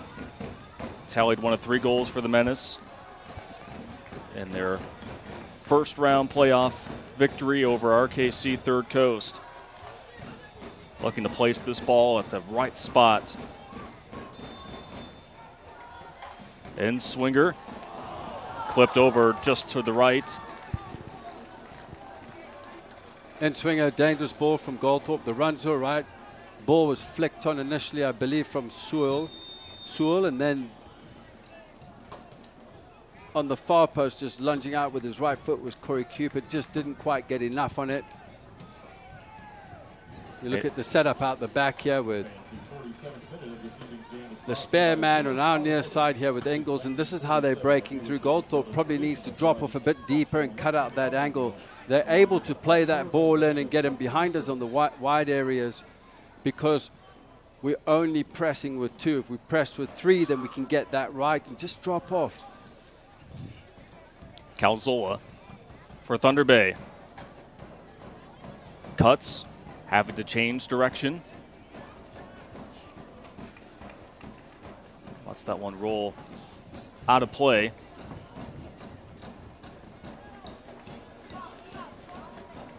So this will be a corner here for Thunder Bay, second of the match. And it will once again be Hugo Tavares that will take it.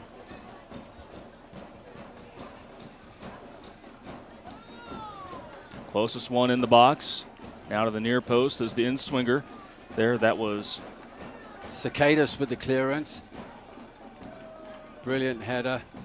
Way up, and Troutman is able to snag it and quickly tries to turn things over the other way. But it's 2v1. 2 defenders in there, one going for it, and Engels, and then obviously the cover coming in from Tempestili. Wasn't quite the right ball there.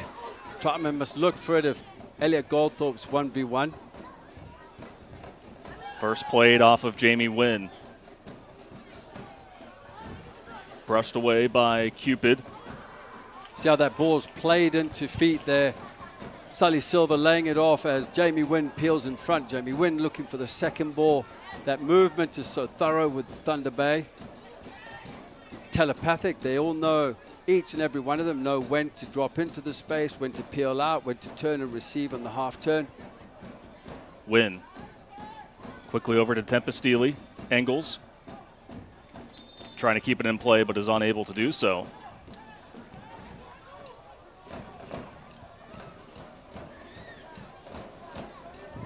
These two meeting again for the 70th time. And have had several battles in the postseason. Win. Oh, what a ball from Silva. Silva just helping it on with a crafty little back heel, looking for cuts coming across. The touch, it just everything right now about Thunder Bay is just going their way. There's going to be a stage in this game where the momentum will change. And the Menace will gather themselves together, but they need to start doing it quickly. They need to start getting organized. Off of Morgan from Engels. Especially in loss of possession. It will go to the Menace, and Justin, you wonder, especially with how well-rounded of a team Thunder Bay is, just the rare time in which they gave up more than 2 goals. In fact, the first time all season, they were up 3-0. Obviously a little too comfortable there and playing a little too loose. They end up surrendering the lead, but obviously winning. And you wonder if that was a big wake-up call for this team and how they really seem to be a lot more focused here thus far in the course of this match. Yeah, and they got tired in the latter part of the game where they were cramping quite a bit. But just going back, this is what the Menace need, is a little more of Cicadas here. Getting stuck in, getting in your faces, not allowing Tavares to get a hold of the ball. Just those little things, just slight nudges. Just trying to win that physical battle.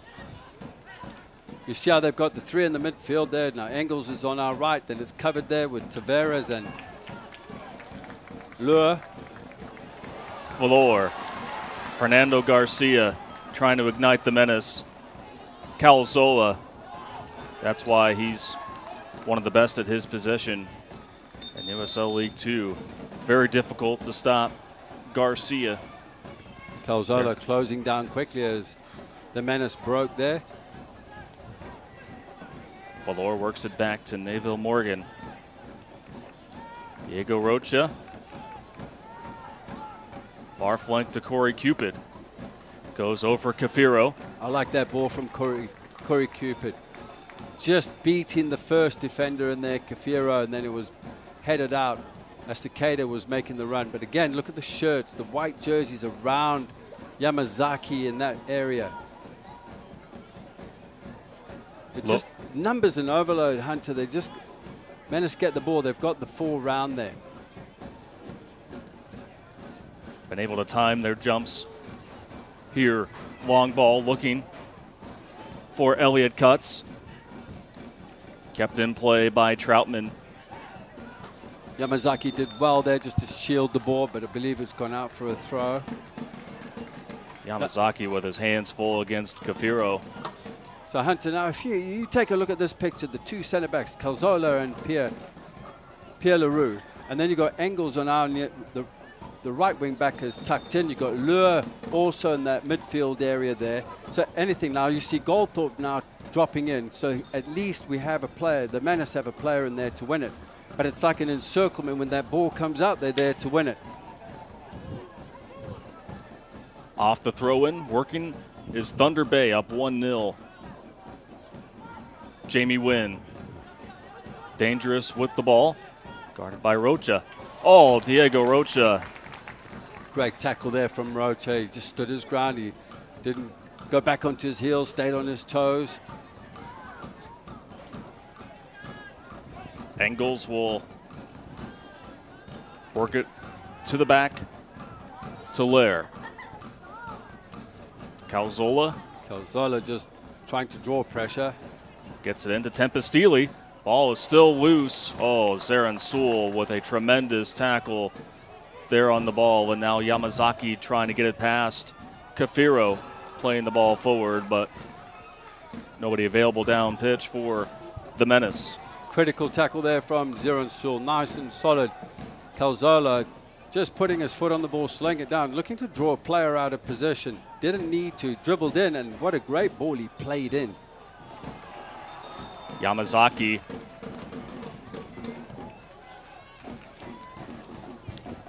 there with the foul, and now the Menace will bring in some fresh legs. Goldthorpe is off. I believe Fernando Garcia also. And that will bring in Lagos Kunga, as well as Cyrus Harmon.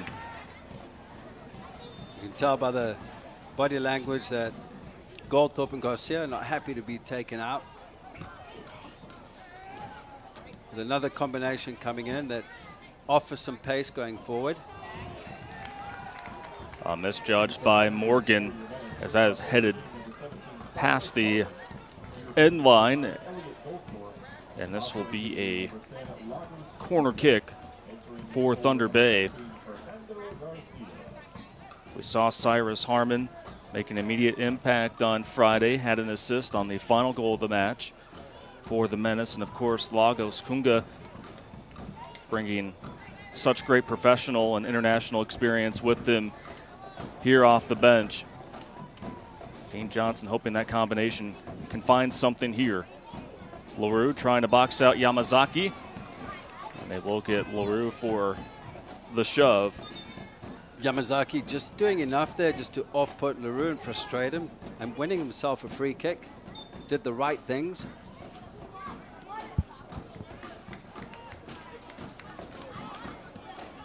Rocha with the left boot. Playing ahead was Pearson. Press isn't coming in quick enough there, and they're still allowed to get out. Pearson sticking a boot over. Member of the Chill is down. Play continuing to heat up here on the other end. Good defending there from Corey Cupid, just holding off the attacking player Watts. And now they will whistle things off here You see Angles trying to get the attention. Pearson's getting a yellow card for the tackle earlier on, and it's good refereeing. He's come back in and he let play go on. So trying to shake off that injury. It's a member down for Thunder Bay. Been a physical game, which we knew was certainly going to happen. Marc-Louis Leur able to get up with that. It's the first yellow card handed out to the Menace here tonight.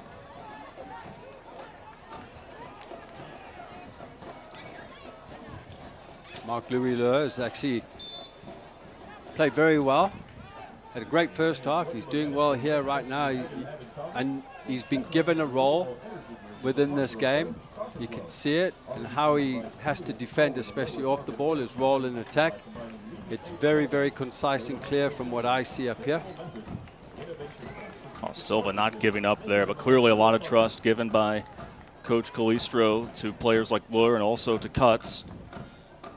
And how those two little tweaks to the lineup have really paid off here thus far. Swiped away by Thunder Bay. Silva looking to methodically probe his way through. Kafiro. Here is Wynn.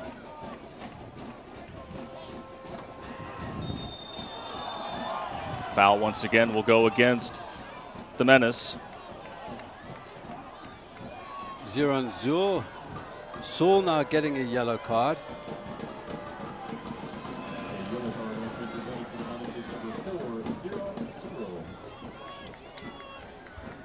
And here is what warranted the yellow card. Tempestili went back to find Hugo Tavares. Lunging out. Thunder Bay are having success in the wide areas on the left-hand side. Now they'll go with one of the veterans here, Sullivan Silva. An assist earlier to a goal that was netted by Elliot Cuts in the 45th minute.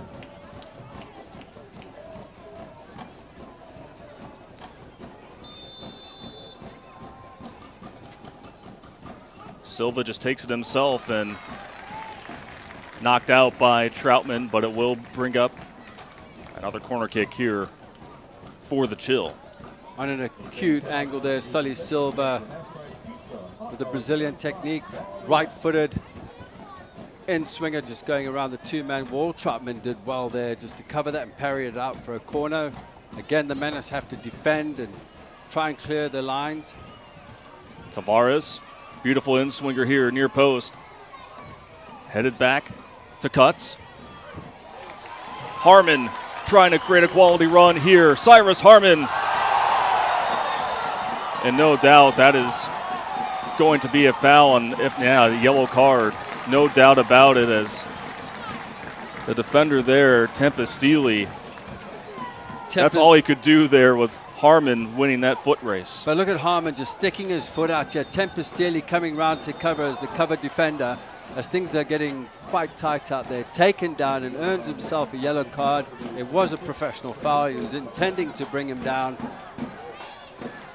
But then that means that Harmon doesn't break through. There's a difference there that you can see the pace of Harmon now. He's going to be a threat.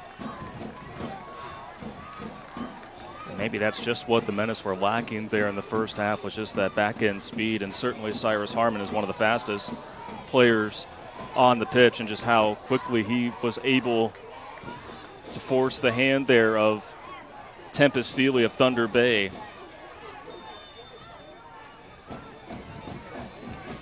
So here is the free kick. Vincenti Valor takes it. Cleared out initially. Good look there along the back end for Pearson. That was a great free kick there from Valor. Driven in, Harmon just peeling off around the backside, and there was Pierre Leroux just to clear it. The left foot of Valor. In-swinger. Off the rebound attempt. Pearson was coming in, as was Kunga, but instead Thunder Bay doing enough. Neville Morgan wanting to get the game going as soon as possible.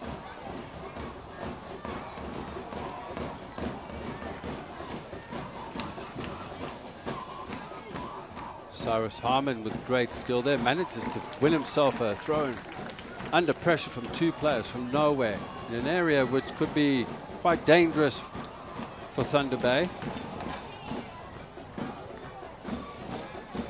So I'm getting ready to heave a strong throw in as Morgan here nestled in the near corner.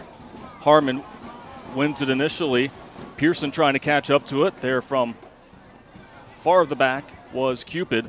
Looking for the diagonal, but cuts with some great skill. That was Silva trying to chase that one down. Good recovery there from Cupid.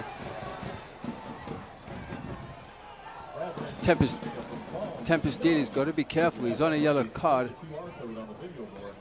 And pulling down Yamazaki there as he's spinning out. But again, look at the coverage there from Corey Cupid, tracking back.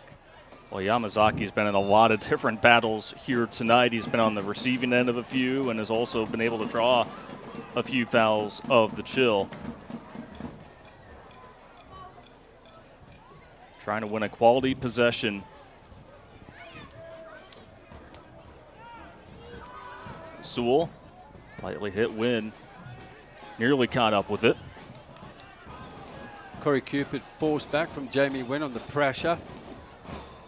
Menace just haven't been able to, again, to get a hold of the ball and dictate the pace like they like to. Harmon receiving it. Cicadas, now the team captain out there on the pitch. Cicadas just overhitting that ball out. Easy one to deal with for Engels. Nev Morgan wanted that ball at feet. It's an acute angle.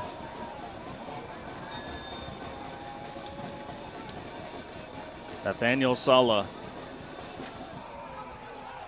really hasn't been thrust into too much difficulty tonight at goal for the Chill. Look how they're just drawing the opponents in, and they're drawing the Menace in, and the way they're doing this, and then trying to clear the lines. Valur did really well there on the spin, just managing to get away from Lure. But again, the pressure, and the second player there to win the ball. Jamie Wynn carving into the interior. Tempest Steely over to Tavares, and now here is Silva, far flank with Cupid on him. Silva still maintaining, drawing true defenders in. Cafiro now back to Tavares. Menace on their heels. That looked offside, yeah, he was. But again, that combination play around the penalty area, it's effective. Offside in that particular moment. Being switched on at the back is very, very important. Very important, especially with the runs from the midfield, Tavares and Tempestili and Wynn and Silva working off the ball, and then Watt as well, who scored the goal. That will go against Cafiro. I have a feeling the Menace can get back into this game off a set piece. They've been effective on set pieces during the conference season. But now instead of Goldthorpe, who normally handles those first touches on the set piece, he is on the bench. It's been Valor who has handled it.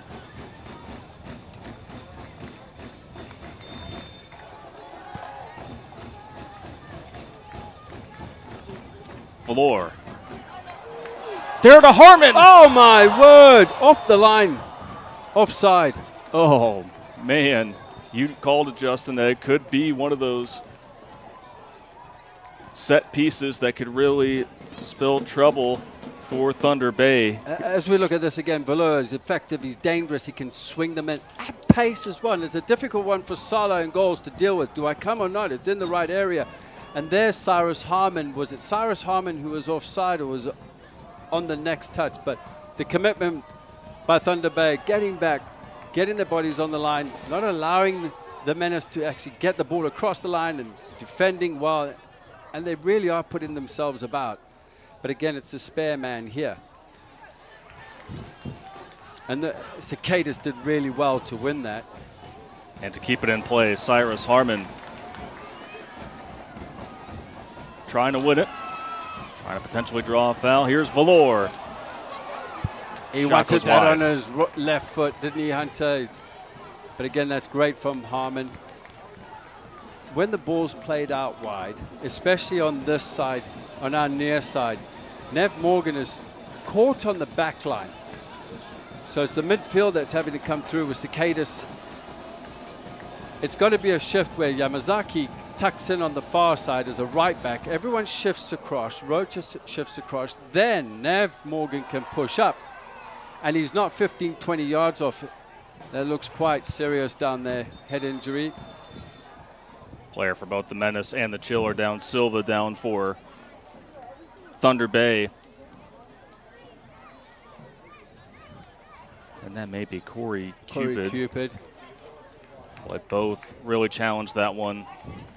Corey Cupid's up. Good to see Cupid helped up, as well as Silva being tended to right now by the athletic training staff of Thunder Bay.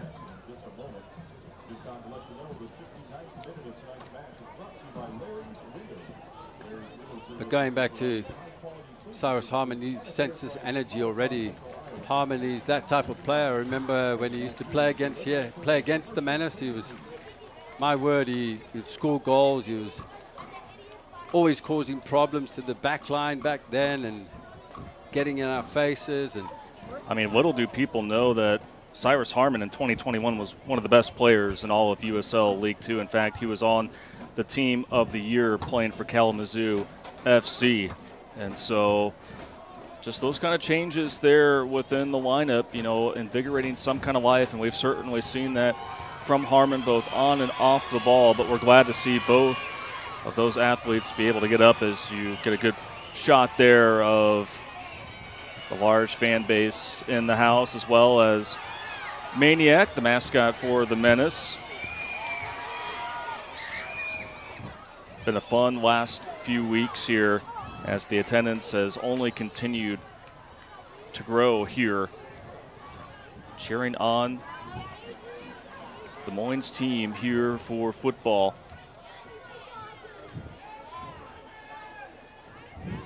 So goal kick here for Ryan Troutman.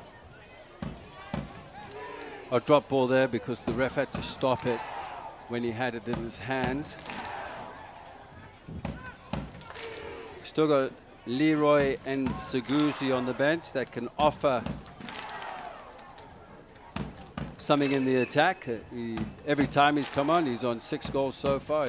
Every time he comes off the bench, he seems to score a goal. In the last 2 matches, he has scored the final goal of the match for the Menace.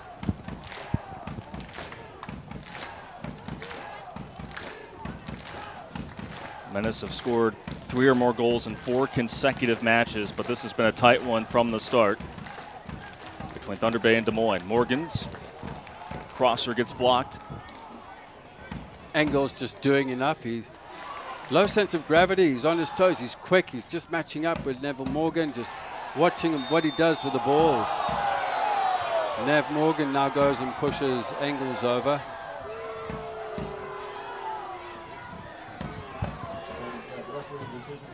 Much to the dismay of the Menace fans, but certainly the contact has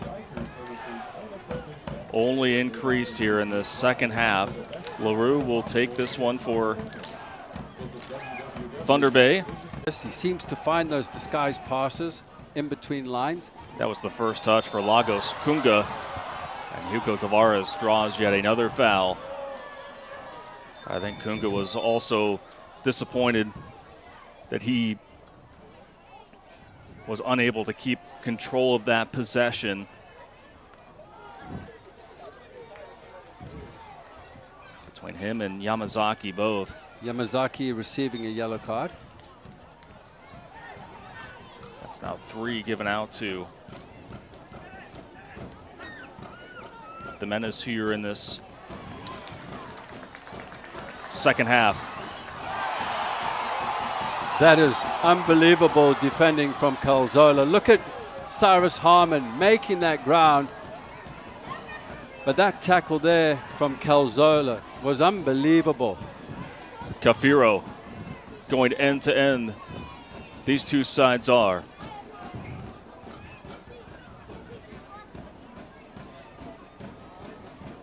Tavares, great skill there. Look how technical he is. Experience at the international level. Great tackle there as well. Valor tries to lead the breakaway. Cicadas. Far side. Harmon is the lone Menace there in the front. Cicadas did well there, waiting for support from Valor, but look at the numbers around the ball again. It's 3 versus 1. He needs the support. In those situations, the supporting angle is short, and there was Yamazaki.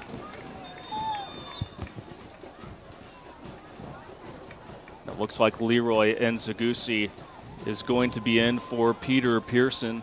So now even more speed is being brought out on the pitch for the Menace.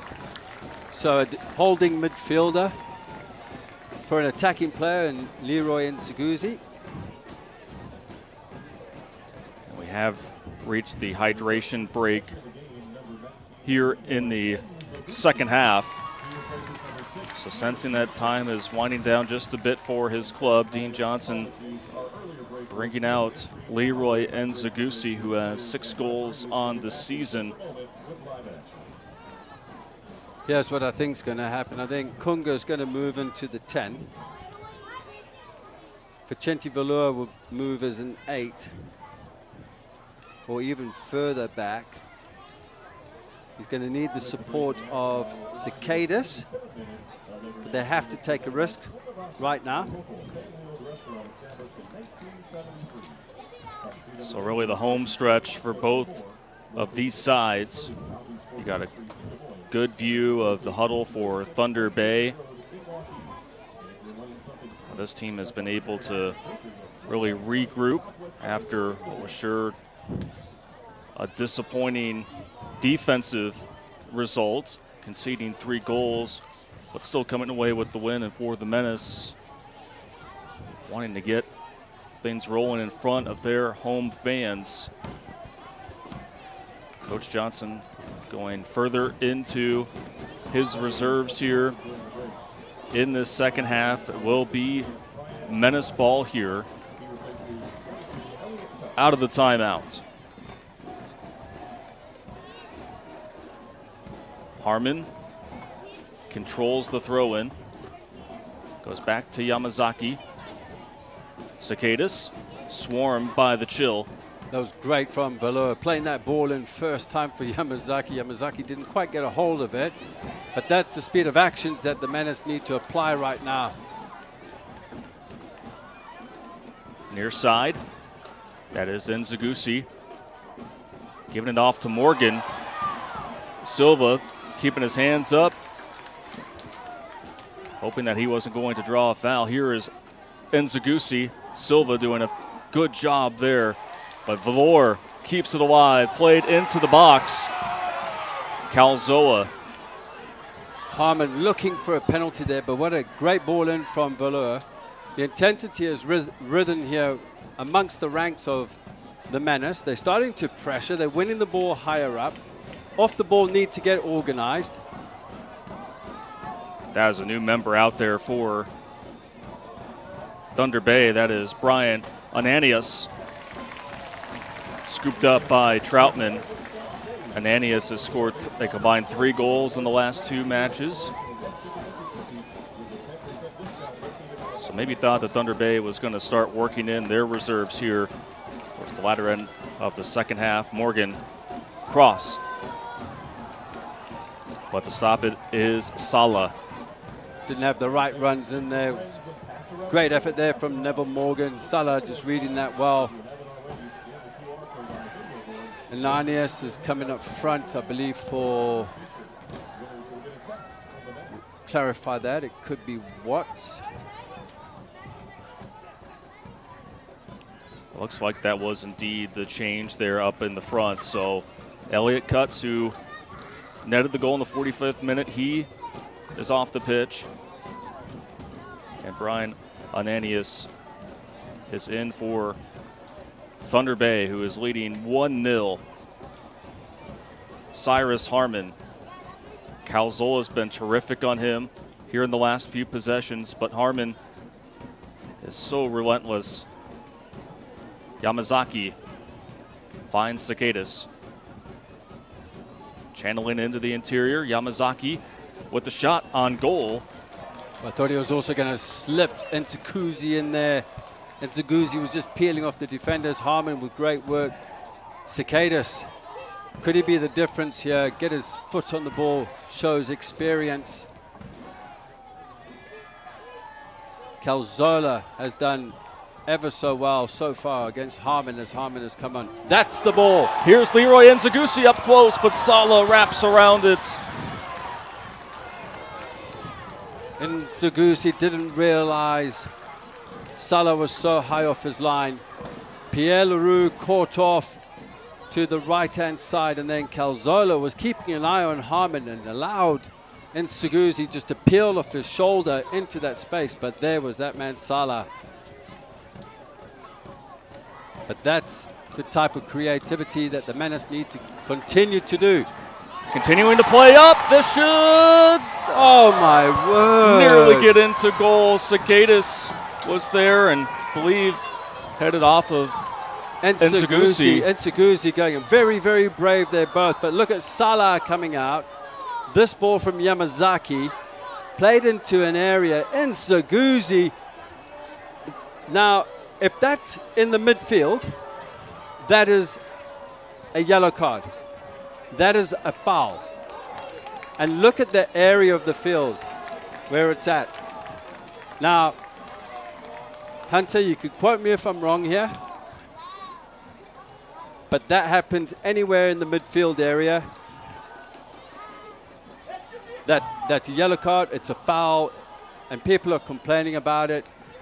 Well, and you're seeing Troutman's up there. Ryan Troutman coming way up to the side official, as is Diego Rocha. I mean, you look at that. Salah didn't even... He was nowhere near the ball. He just went straight through Nsugusi. And in fact, did he really have to come out? And a yellow card to the bench.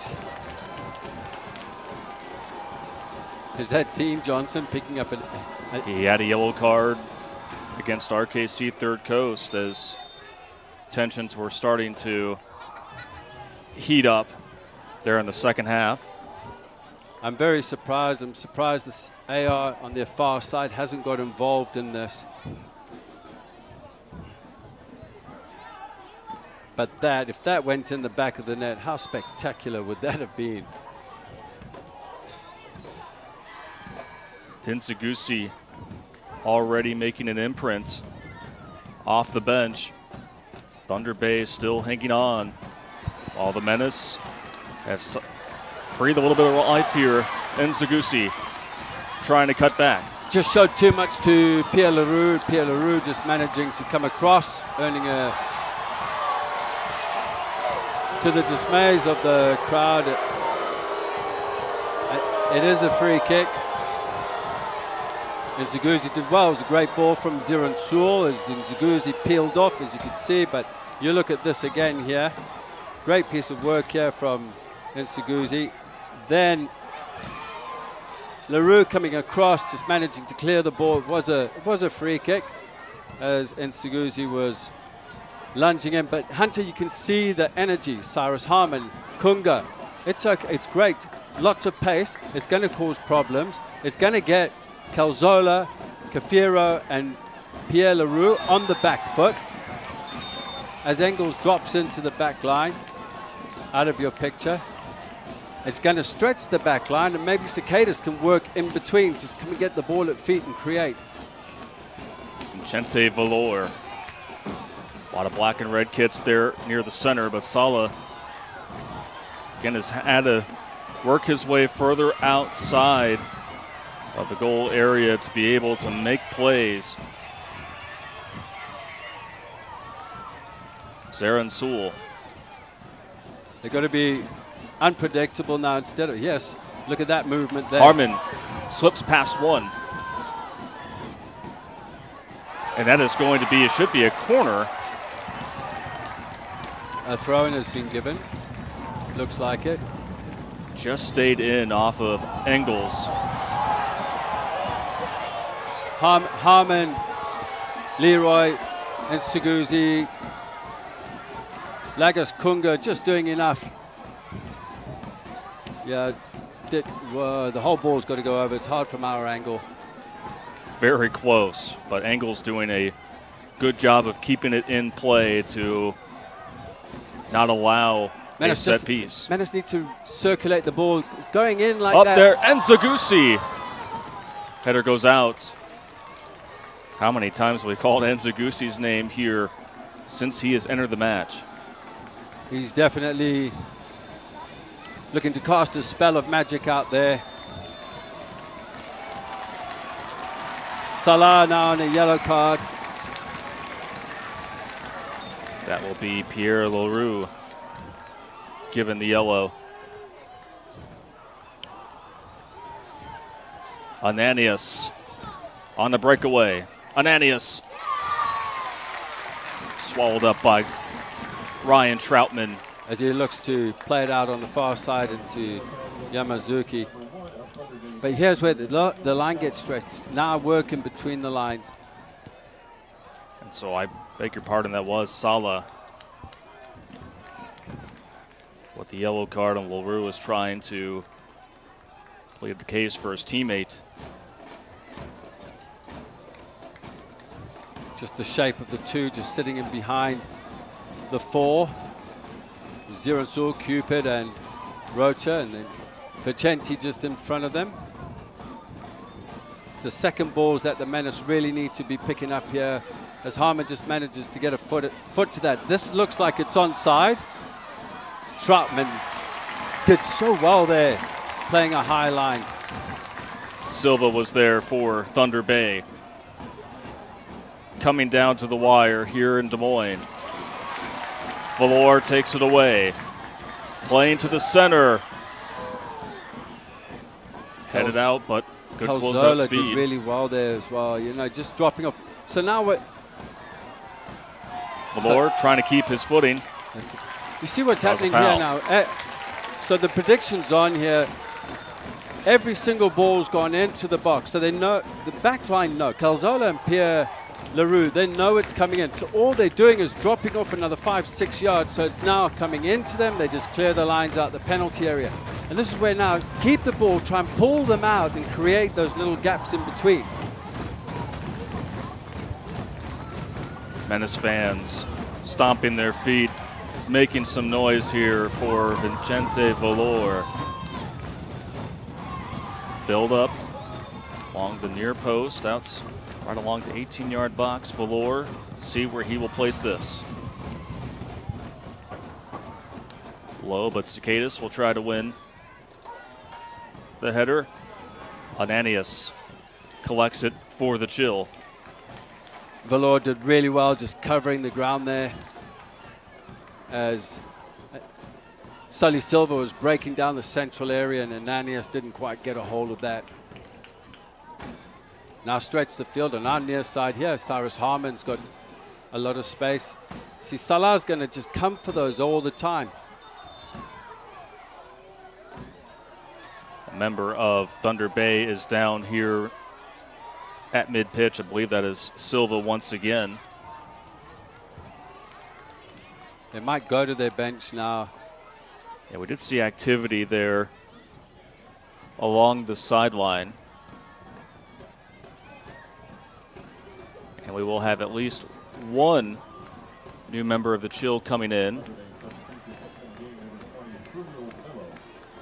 It will be Tulio Mello, who was in the starting 11 for the playoff opener against AFC Ann Arbor. Tulio Mello coming in. Had an outstanding game the other night. But it'd be interesting to see what his role will be, because he normally plays as a left wing back or a left back. Being helped off as Silva was put into action and created the opportunity for Elliott Cutts to net the one and only goal here tonight. Nanias will stay up front. I think Tulio will play up front. I think he's going in up front here for the duration of the match. He's very technical. He can hold the ball up.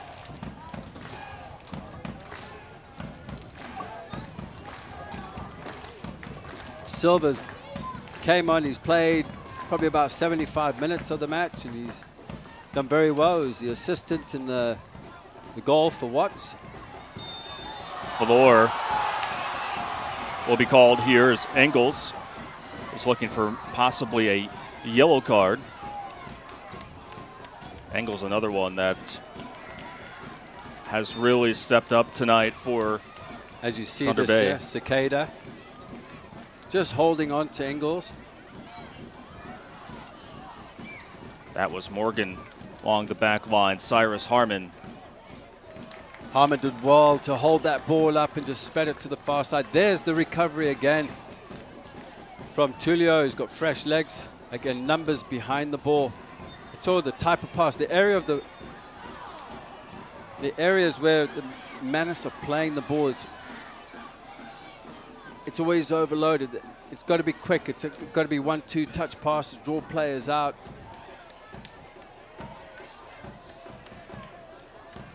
Drawing another foul to Chill.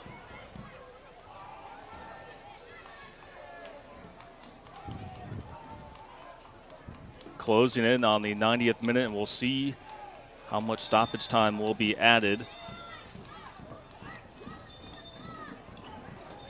As a trip to the round of 8, the Central Conference final is on the line. Flint City Bucks already have punched its ticket. Who will join them?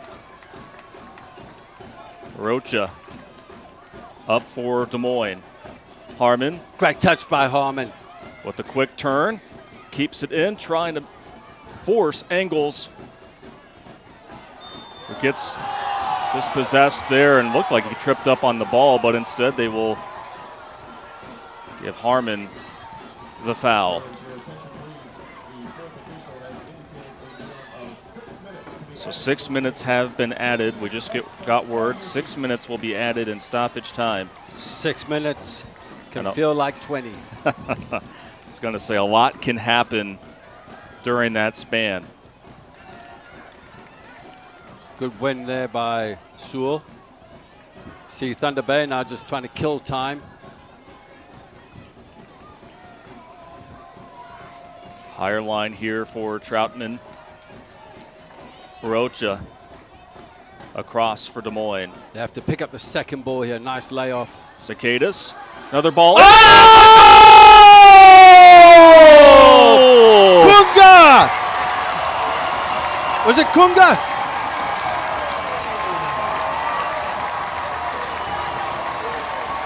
Lagos Kunga thrust into action, and in stoppage time ties it up at 1. Out of nothing.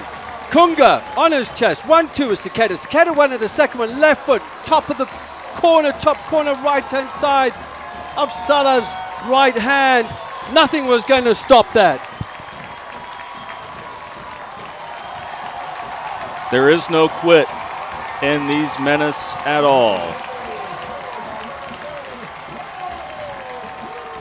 Look at that layoff, little combination. What a strike, just past Salah's right hand tip of his fingers and into the corner of the goal. Kunga with a bit of magic.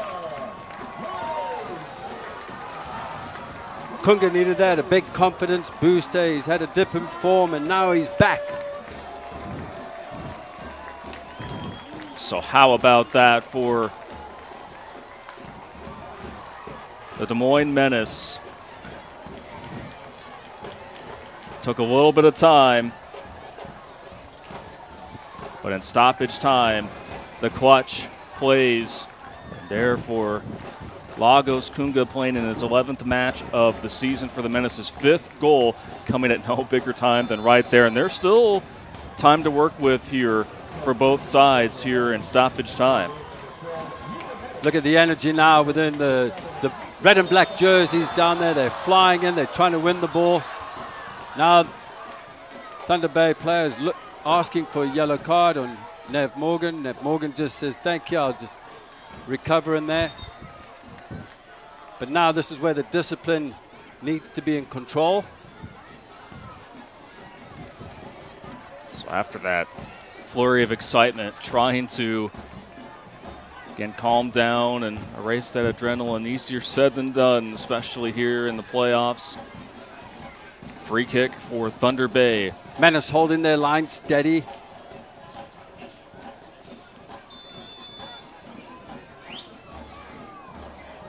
That's a poor free kick. That end swinger here, and just as that one was received, they will get another foul on the Menace, and that will put the Chill just a little bit closer here along the opposite end of the pitch. And that's a bad area to give a free kick away in, especially when it was a poor delivery. Yeah, Thunder Bay very fortunate there. Very, very fortunate, because it was initially the first free kick was very poor and it should have been cleared. It is Brian Ananias. Ananias, and we all know what he's about on free kicks because he did score in his last regular season match. And you know he's going to go for it. Ananias, way too much pace on that ball. Overhit it.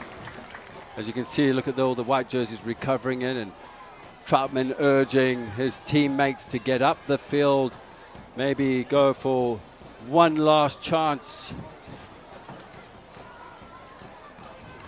Both teams have netted their goals in stoppage time.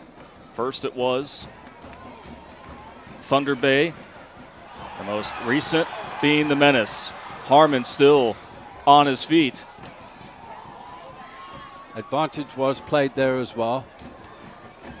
Look at the press there, that's much better. And all the black and white jerseys in behind, trying to win that ball.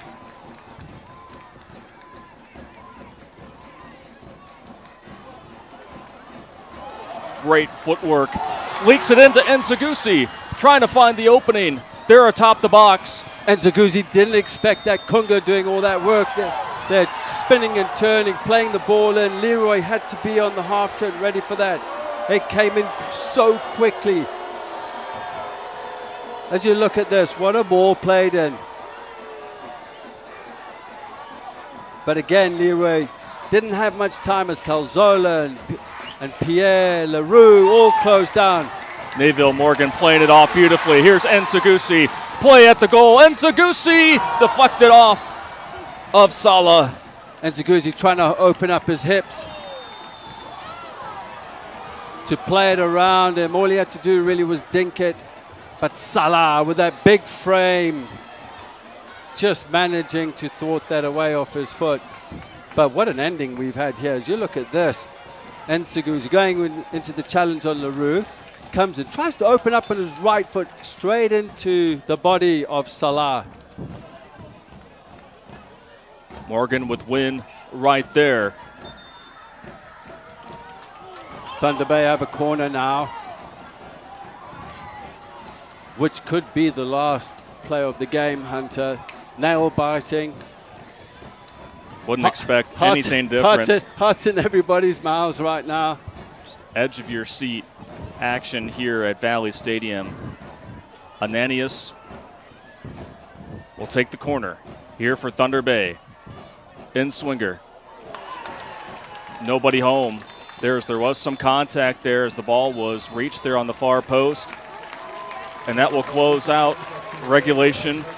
And in the 70th meeting of this storied rivalry, we have to go to extra time to decide who will move on in the USL 2 League playoffs. A late heroic goal by the Menace's Lagos Kunga in the 91st minute equalized the match at 1-1, and we'll see who that is on the turf. That is Naville Morgan helped up. We'll go ahead and take a quick break. When we come back, we'll bring you Extra Time here from the Valley on the Central Iowa Sports Network. The Black Keys Dropout Boogie Tour. August 14th, 8 p.m., Iowa State Fair Grandstand in Des Moines. They want to get my gold on the ceiling. With special guest, the Velveteers, the Black Keys, live and loud. Reserve tickets on sale now through iowastatefair.org and at the Iowa State Fair ticket office. Convenience fees apply to all tickets. A family's powerful story of loss. My heart just sank. I just knew. Definitely the worst day of my life, too. Lexi was bringing a dog park to Creston before she was killed. And how one girl's passion helped others move forward. The family picked things up where Lexi left off. This is something Lexi really wanted to do. To be frank, she's getting it done now. Her story and her love for animals fueled this. It'll help her legacy live on forever. Local 5 News. Your stories, our community. We are Iowa. It's the DeArmond Ford Summer Sales Event. Lease a new 2023 F-150 STX Super Cab 4x4 for $399 a month. That's right, $399 a month. With 10% down first payment and all fees due at signing. Save on new 2023 Ford Escape, Edge, and Expedition. Receive 2.9% APR for 60 months, plus no payments for 90 days. It's the Ford Summer Sales Event at DeArmond Ford, Indianola. DeArmondFord.com.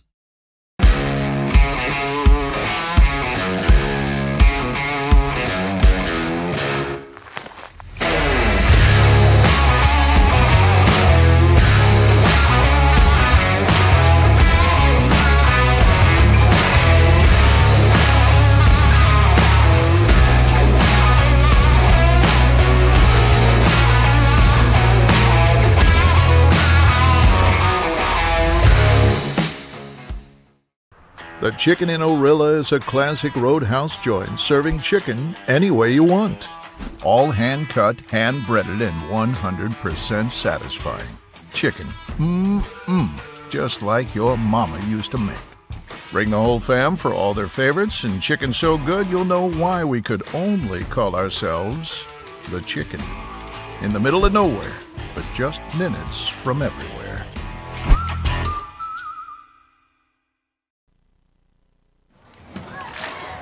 We are headed to extra time here at Valley Stadium in West Des Moines as the DSM chants are raining down here from a crowd that has been on the edge of their seat from the very beginning. And Justin, it was a goal from Lagos Kunga in the 91st minute that was able to knock this one up at 1 apiece. And no surprise here in this storied rivalry here to try to move on to the round of 8. 90 minutes, 90-plus minutes, not enough to decide it. In regulation, we go to extra time. You said it was going to be thrilling. We weren't lying. I did say there would be some excitement to this game. As that time was ticking in, 6 minutes of injury time, and in the third it was Kunga coming in with an unbelievable, just delightful tying goal just to send this place into eruptions, and the fans were timing when they were going to leave, but now they're staying. There's going to be another goal here. And I think with the momentum going, the way it's going, the Menace could be on the upper hand. But we do remember Friday night when we thought that it was going the way of Ann Arbor, and it didn't quite go their way. And the response was really good from Thunder Bay. So we're up for something here. Second time that Thunder Bay has lost a lead within the last few minutes and have had to play an extra time. So having to exert more is the chill. The Menace already on the ball here in the half of the chill to start extra time. And the Menace has shown great character and personality coming back from a game which most viewers would think it was done. because of the way Thunder Bay were playing. But look at that ball and the timing of that run. Ananias up ahead to Jamie Wynn. Wynn cutting back with a shot. And off of Troutman. Read that beautifully, but still precarious situation here for the Menace. But good run from behind by Neville Morgan to take it away from Tavares. Jamie Wynn cutting in onto his left foot, and Troutman just managing to stay set, pulling off the save to his right, parrying the ball out. And this is what the Menace need to be watch out for, is committing too many players forward. Also, they need to protect the loss of possession. They are at 1-1. We are in extra time. There's still a lot of time, as we would say. This extra time is 30 minutes, 15 each way, and it could feel like a full match. Played up near the near post.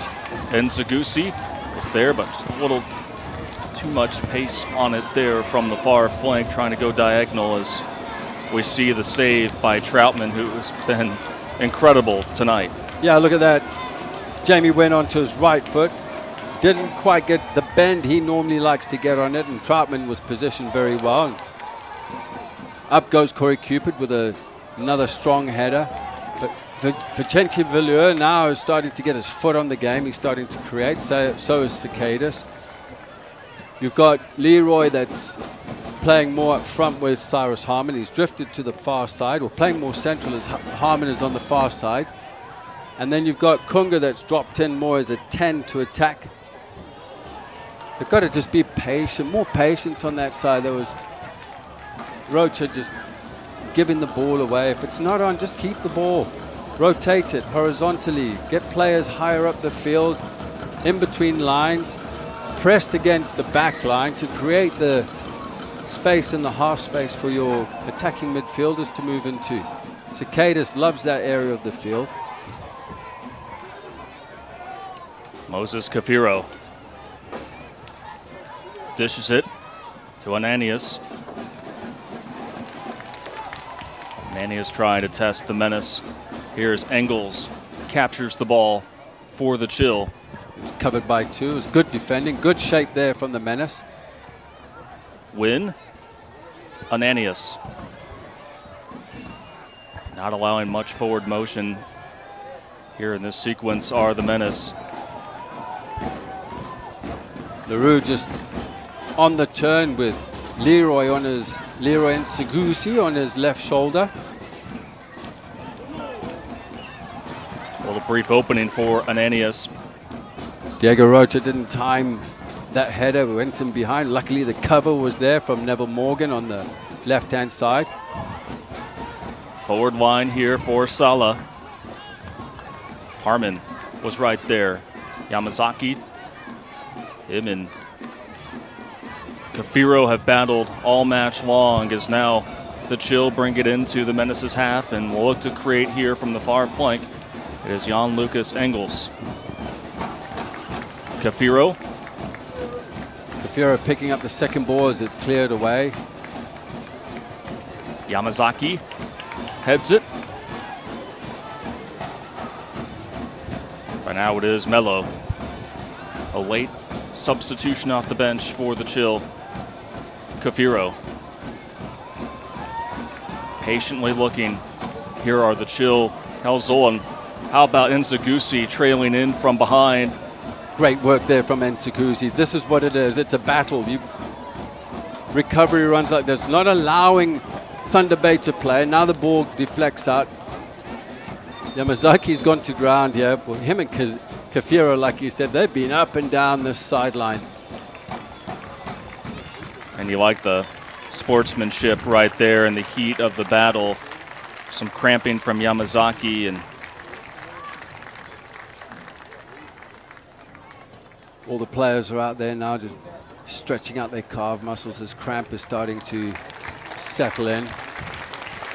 Well done there from Federico Tempestilli. Sportsmanship there from Tempestilli. He's had an outstanding game for Thunder Bay. He's worked his socks off. He came off early on Friday night, maybe a little bit too early. But here he stayed in the whole match, and he's been an impact player. His work rate's been fantastic. But the changes for the Menace have been good. Kunga Harmon and Nsuguzi. And Nsuguzi's come in. They've worked hard. Harmon's worked hard. They've caused problems for Calzola and Pierre Leroux as Kunga picks up the second ball. But look at the pace as he's fouled. That will be a yellow card. And that will go against Lure.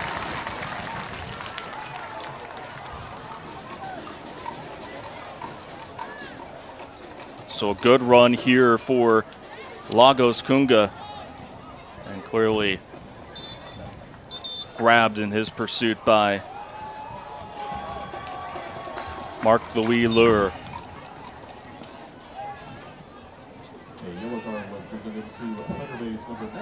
Corey Cupid. So that's another yellow card that we've got to watch out for here as well. And as this game gets tighter and the tackles come in, both teams do not want to go down to 10 players. Yamazaki cutting in for the Menace. Gets pushed back to Luka Netic, who is in for the first time tonight. He was one of those changes made before entering overtime.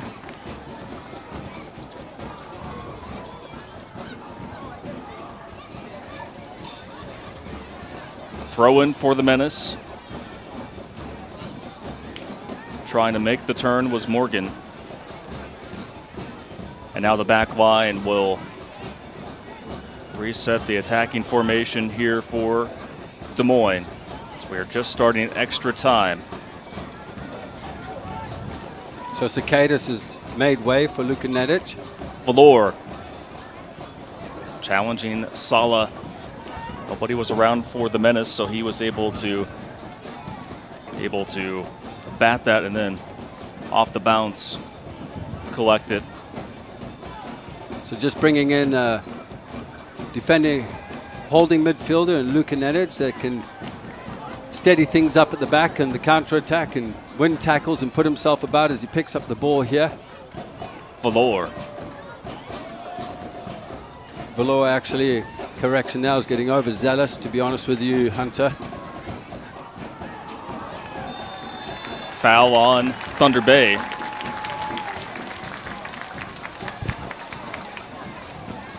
Able to draw that was Netic. In what could be a dangerous area. Free kick here for Vincente Valor. Both teams loaded right at the top of the 18-yard box.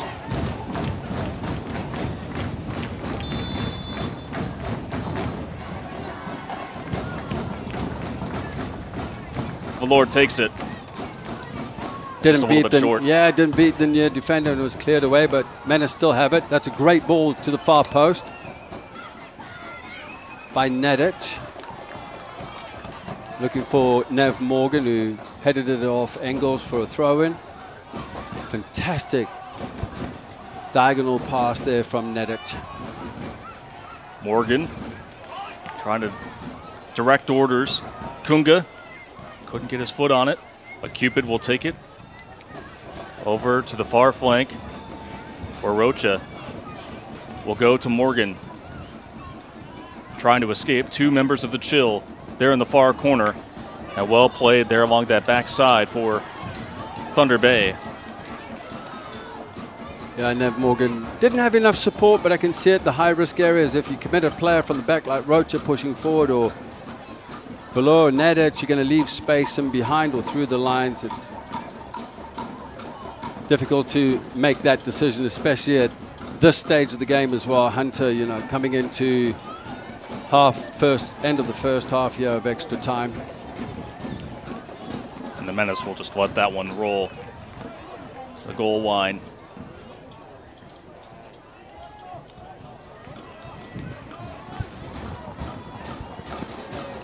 So Cupid on the ball here for the Menace. Used a late goal to send this game into extra time. I'm looking at the matchups there with Nsuguzi and Pierre Leroux. Look at Nsuguzi's run there, just on the shoulder of Leroux. Nzagousi doing a good job of winning the corner there for the Menace.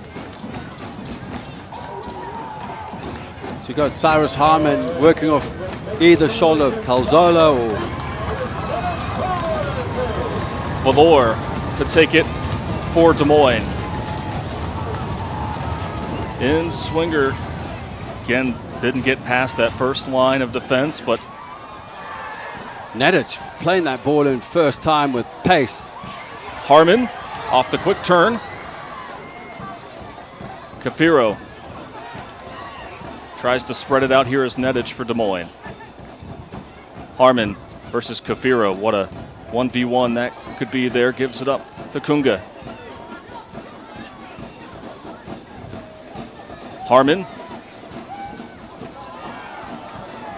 And we'll see. It looks like it was last off of Harmon as it went out of play. Goal kick upcoming for Thunder Bay.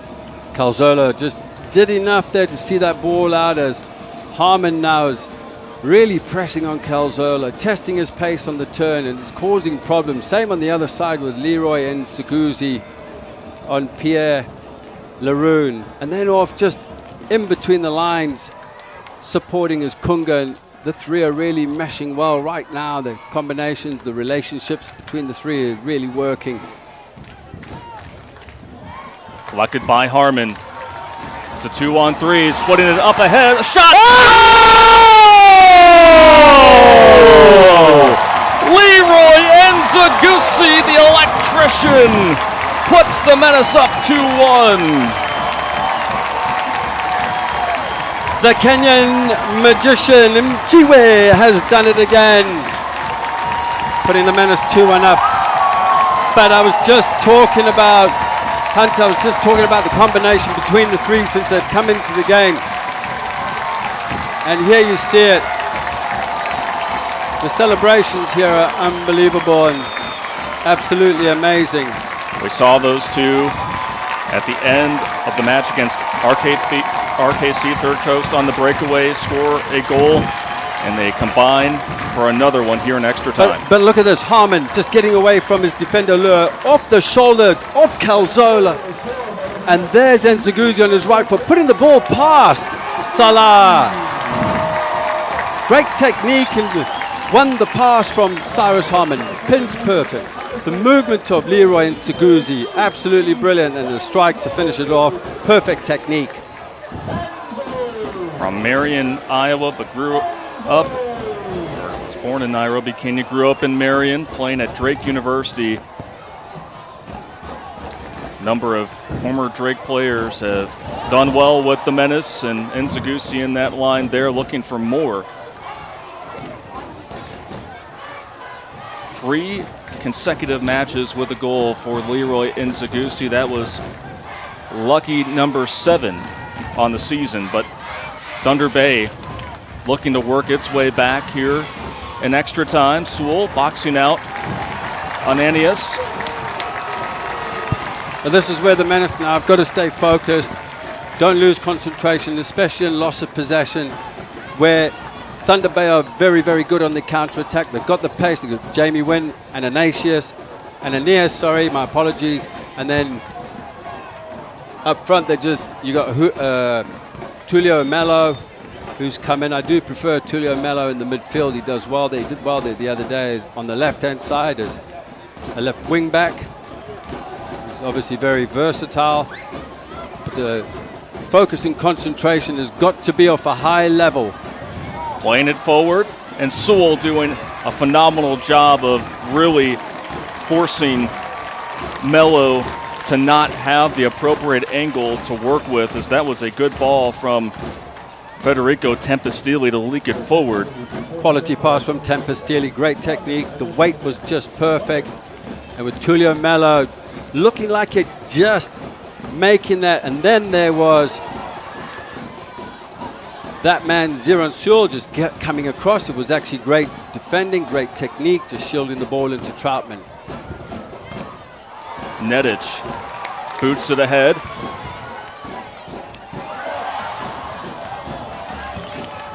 Boy, in that front line, the attacking third have really made Sala work here late.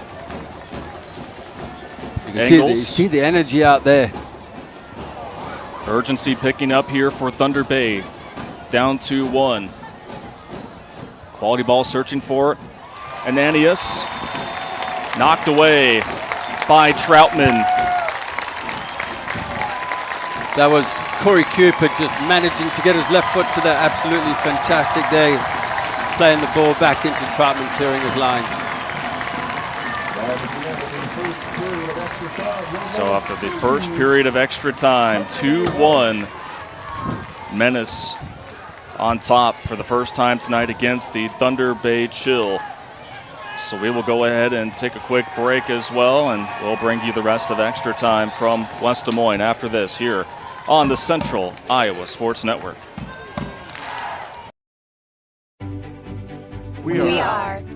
We are so much more than an energy company. We are connectors, community protectors, and clean energy leaders. We are job creators, friends and neighbors, stewards of your dollars and savings. Yes, we are so much more. We are the energy behind your everyday. And we are obsessively, relentlessly at your service.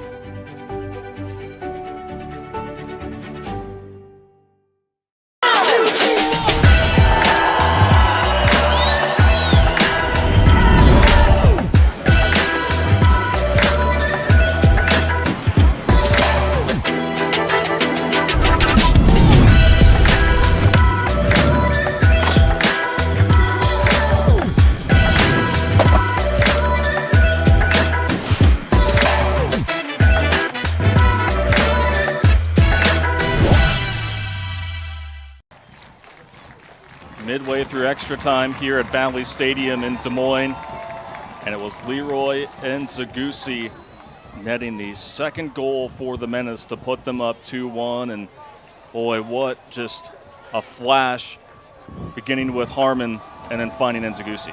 And look at that, Nzegusi arriving in the space at the right time, perfect timing, right-footed shot straight past Salah's right hand. As Salah's coming to his left, he's off balance, and he had no way of changing direction on that.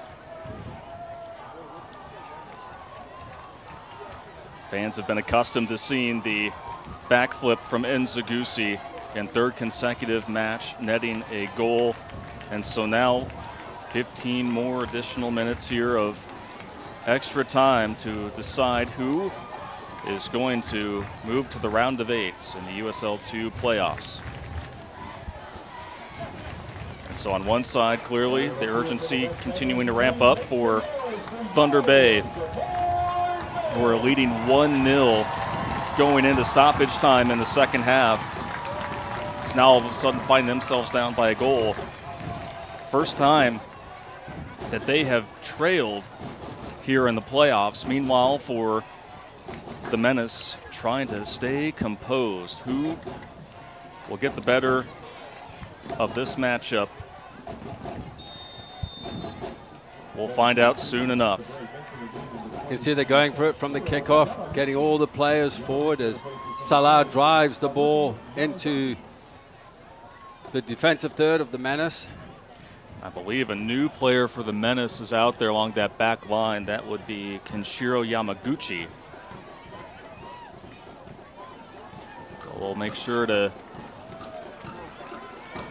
is correct. Yes, Yamaguchi is out for the Menace. Harmon makes one cut back. Two defenders around him. Cross. Headed out by Thunder Bay. Tempest Steely working it to Kafiro. How about Nedic? Winning the ball there with Kafiro. Possession for the Menace. Great commitment there from Nedic on the far side. He does well. He's very, very good holding midfielder. When he's on his game, nothing gets past him. He'll block tackles. His distribution's good. It looks like Yamaguchi has replaced Yamazaki in the right wing-back position. So just a switch in roles, and Yamazaki has done really well, as has this man on the ball, Harmon. Netich. Oh, a quality ball there in the center of the box, and a good header opportunity for Neville Morgan. But it goes over. Neville Morgan getting in on the action. Look at the recovery. He's back in. LaRue will put, and you see, that's what's needed here, is closing down the center backs, LaRue, so they can't play the long ball. That was great work there from Kunga. Kunga was the man who tied it in the 91st minute. Tightrope act along the touchline. And how about Morgan once again, this time being able to disrupt the motion of Jan Lucas Engels. It's great there from Nev Morgan, just defensively, winning the free kick, doing the right things. I think Troutman's going to come up and take this here, just get everyone forward, get the ball into Thunder Bay's half. They've got to get in for the challenges, have players around the ball to pick up the second ball. Calzola with a little nudge, just off balancing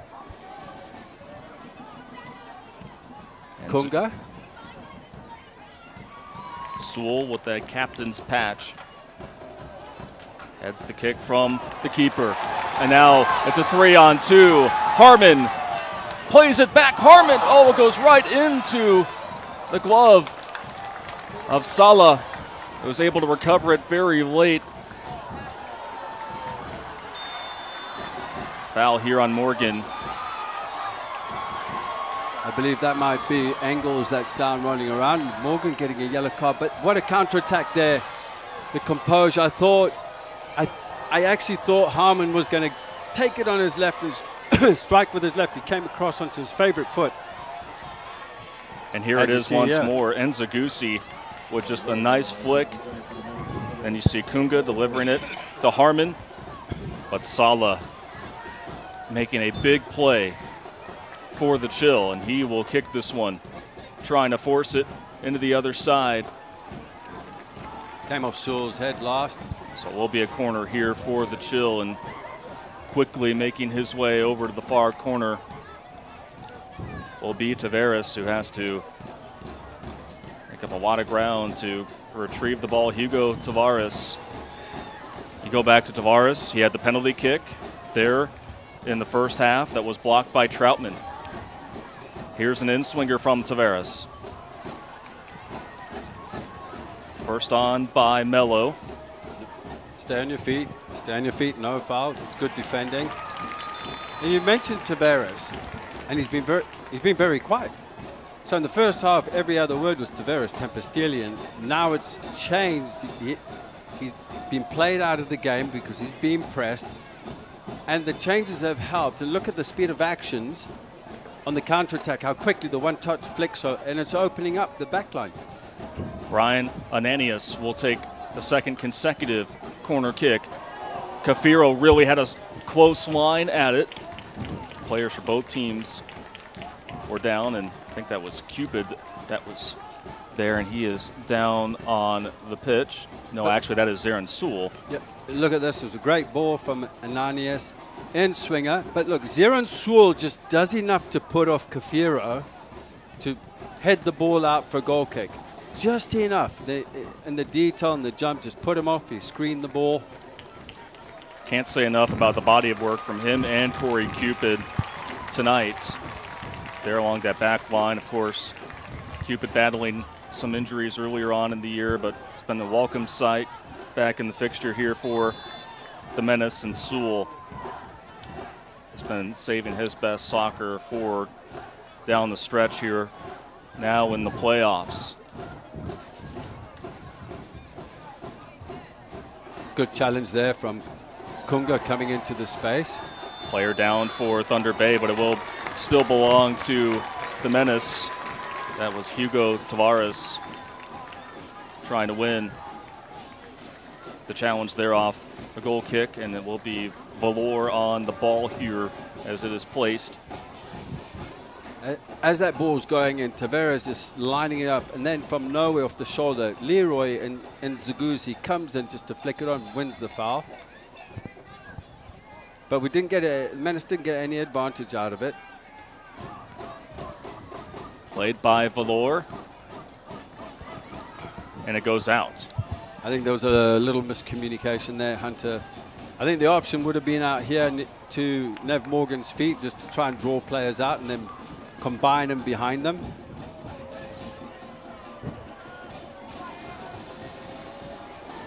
Sala quickly goes to the center line. What a strong header that was. And now on the move is Kunga. Kafiro. Kafiro did well there to win it off Kunga. Late whistle here on Cyrus Harmon. But quickly bringing the ball up here. Yeah, Thunder Bay want to get on with this quickly. Win. Leaks it ahead to Engels. And Engels couldn't quite keep control of the possession. And now you'll see the Menace taking as much time as they can here. Diego Rocha just doing enough there to put enough pressure on Engels to win the throw-in. Throw in from Morgan. Harmon's got to be disciplined. He can't give away free kicks in those areas because Thunder Bay are going to look to get that ball in the penalty area. And it will be Brian Ananias once again that is set to square off this free kick from right at about the 26-yard mark, a little bit further back. But someone who can really swing it in with that left foot. This would be a dangerous one, yeah, Hunter, because he does play a good ball, whipped in with his left foot, does Ananias. Ananias out to the far post. Punched in midair by Troutman. Still will be chill ball. Troutman did very well there just to clear the ball. Solid punch out to the sideline on the far side. Now here is Nzagusi on the breakaway with Harmon there to the left side. It's a foot race. Look at the recovery though.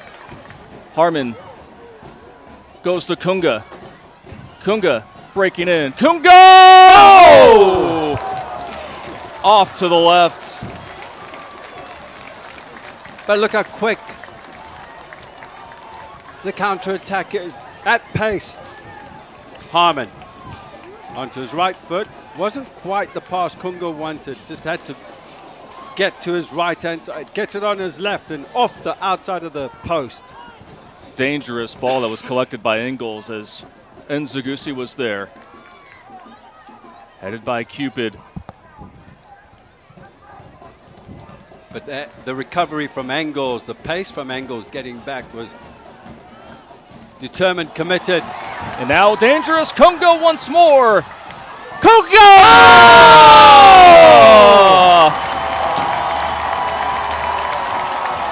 Kunga with his second goal. Unbelievable technique. If there was a time that 3 substitutions could change a game, this was it tonight.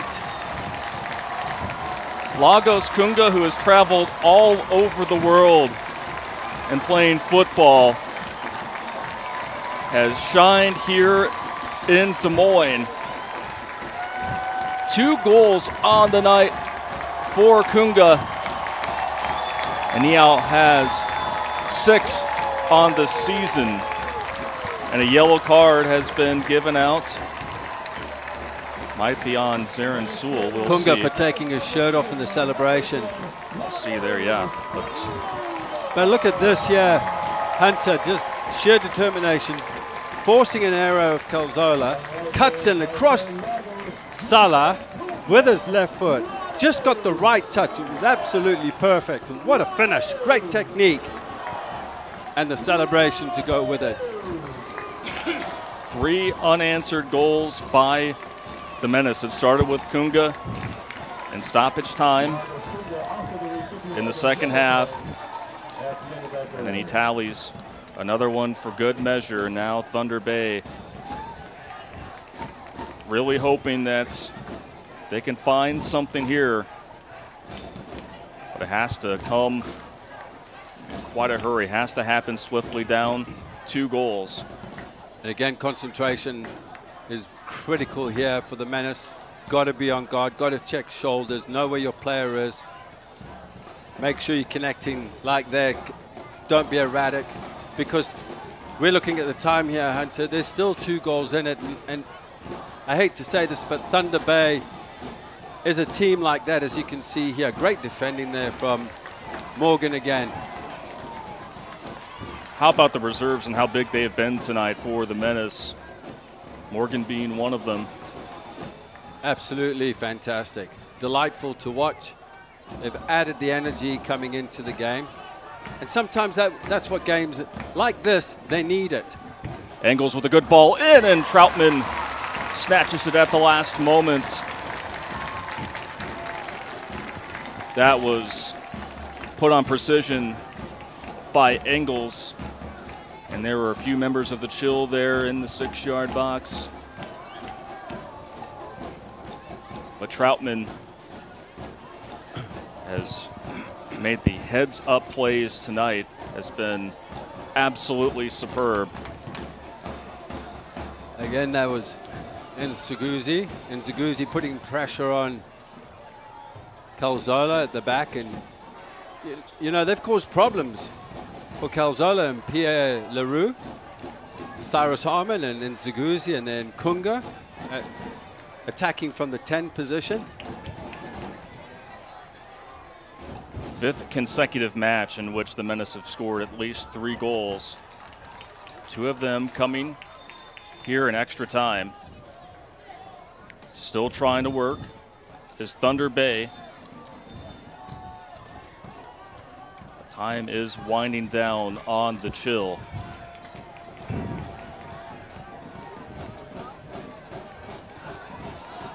Difficulty there fielding it.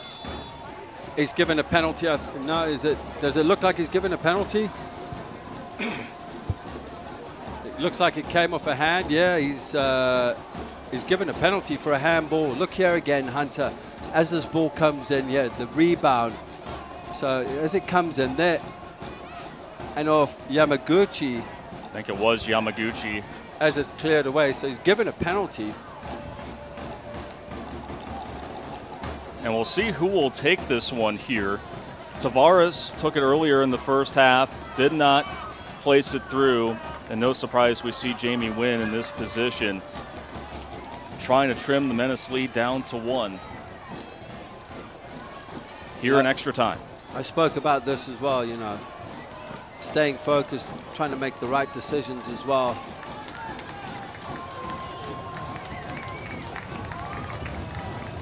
Jamie Wynn from Dublin, Ireland,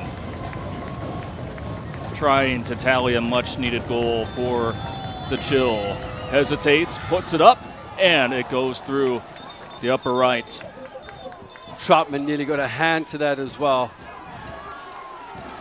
Now it's really on now. This is where the focus has got to be 110% from the team in the black and red jerseys, as this will change a bit of momentum. As you look at this, Troutman diving the right way, Jamie Wynn opting for a straight run up, and power opens up. Got enough power on that now. If he didn't get the power on it, Troutman might have saved it, but a great technique in the penalty into the left-hand corner of Troutman's side, into the post. So we'll see how much stoppage time is added here in extra time. I can't see much, Hunter, to be honest with you.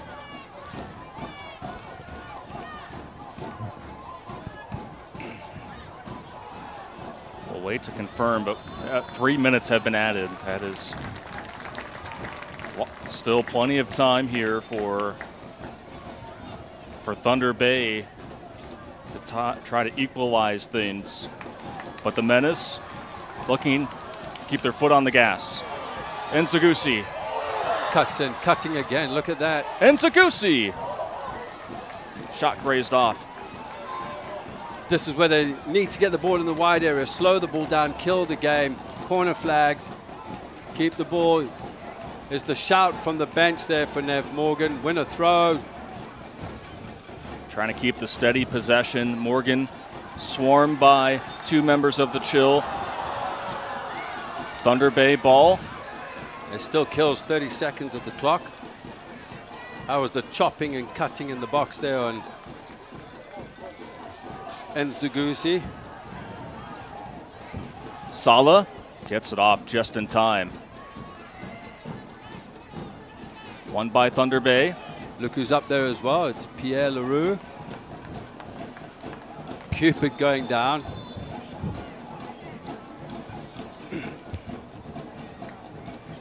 Pierre Leroux has moved up as well. I mean, it's all hands on deck right now for Thunder Bay. Looks like that is actually Cyrus Harmon. Yeah, you're right. Down for the Menace, but when you're talking about Leroux, there at 6'2", you want as much height as possible when that ball is sent there in the penalty area. And so Harmon, once again, very big night. Off the bench for the Menace.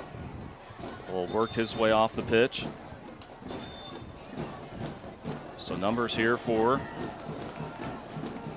Thunder Bay.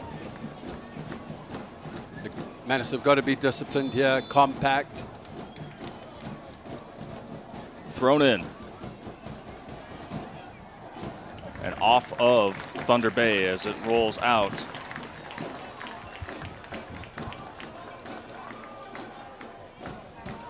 My goodness, what a night of playoff soccer here in Des Moines. Coming down to the very bitter end. What did I tell you, Hunter? It was going to be a thrilling match today. And you also said that it was going to be decided by a goal. As it stands, if it holds serve, that'll lay in favor of the home team trying to defend Des Moines, the Menace. Trying to play spoiler. It's Thunder Bay, but time is not on their side. Tempestili. Nzugusi right around him, and again, just taking that much time off the clock, ever so critical. Just did enough there. I'm sure the whistle's going to go soon. We've played our 3 minutes allocated time. And there it is. Victory at the Valley for the Des Moines Menace. In extra time, they take down their long-standing rival, Thunder Bay, 3-2, and move on to the round of 8 in the USL 2 playoffs. What a game. What a game. Full of excitement. Keeping the fans here on the edge of their seats. I said it would be a nail-biter late in the game.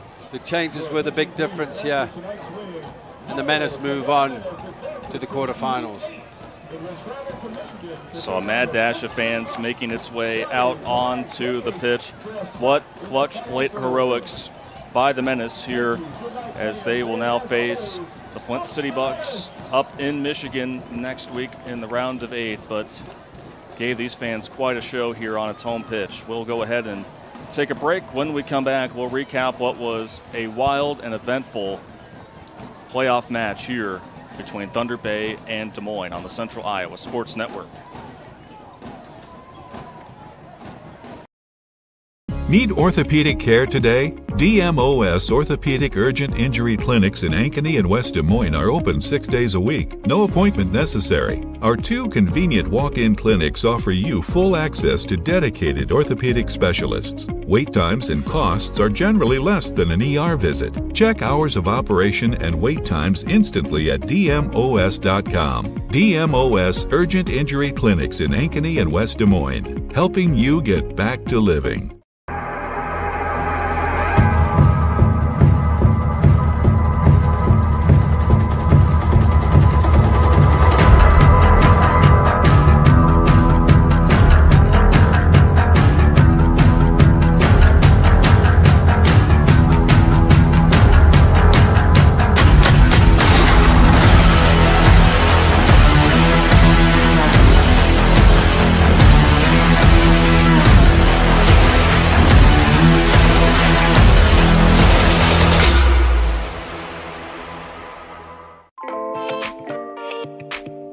This is Chris from Fireplace Superstore. Spring will be here soon, and our selection of patio furniture is fantastic, but it won't be that way forever. If you want to get furniture for your deck this summer, come see us now. All the best brands and the best selection. And if you want a special order for this summer, we still have time to do that. Come see us now. Fireplace Superstore, 109th and Douglas in Urbandale.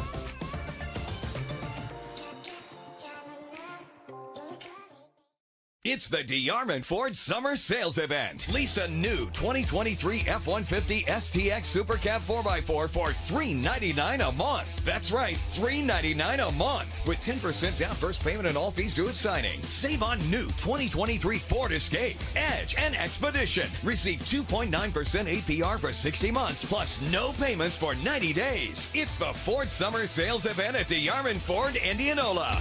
DeArmondFord.com.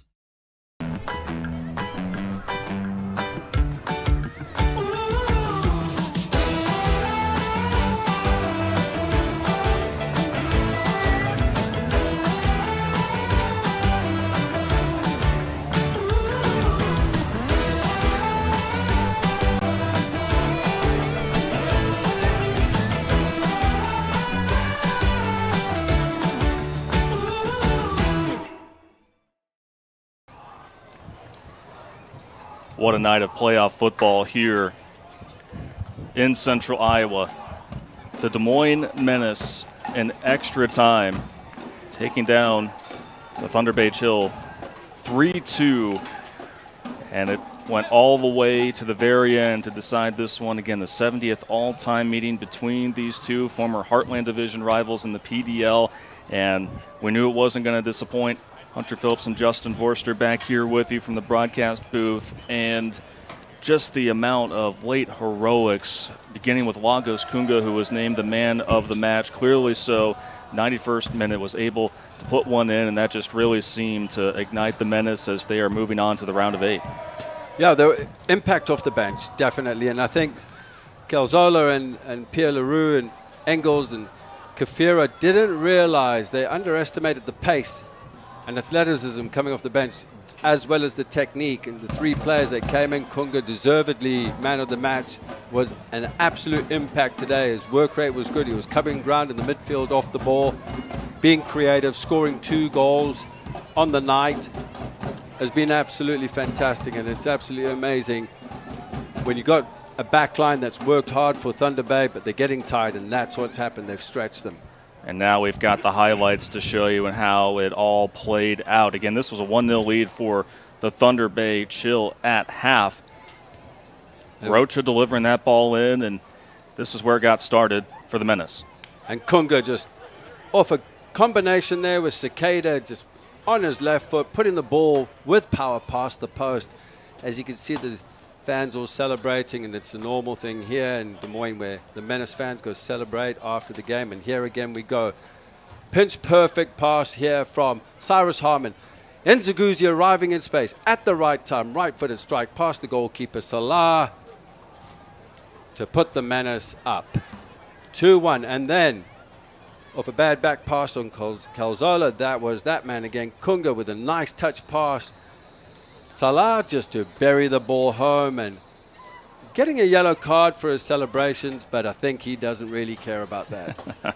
That was the one to decide it, and of course Thunder Bay ended up getting a penalty kick goal from one of their top players in Jamie Wynn. And want to go back again once more to the fact that they had another penalty kick opportunity in the first half and were unable to successfully be able to knock that through with Hugo Tavares, and how that really kind of looms large here in this one as you see the fans continuing to celebrate.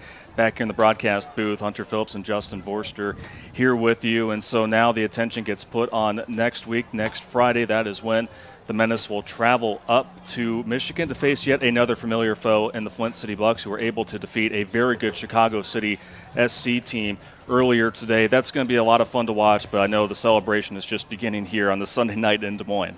Well, Flint City coming off a 2-0 down on Friday, coming back to win 3-2, winning tonight 2-0 against Chicago City.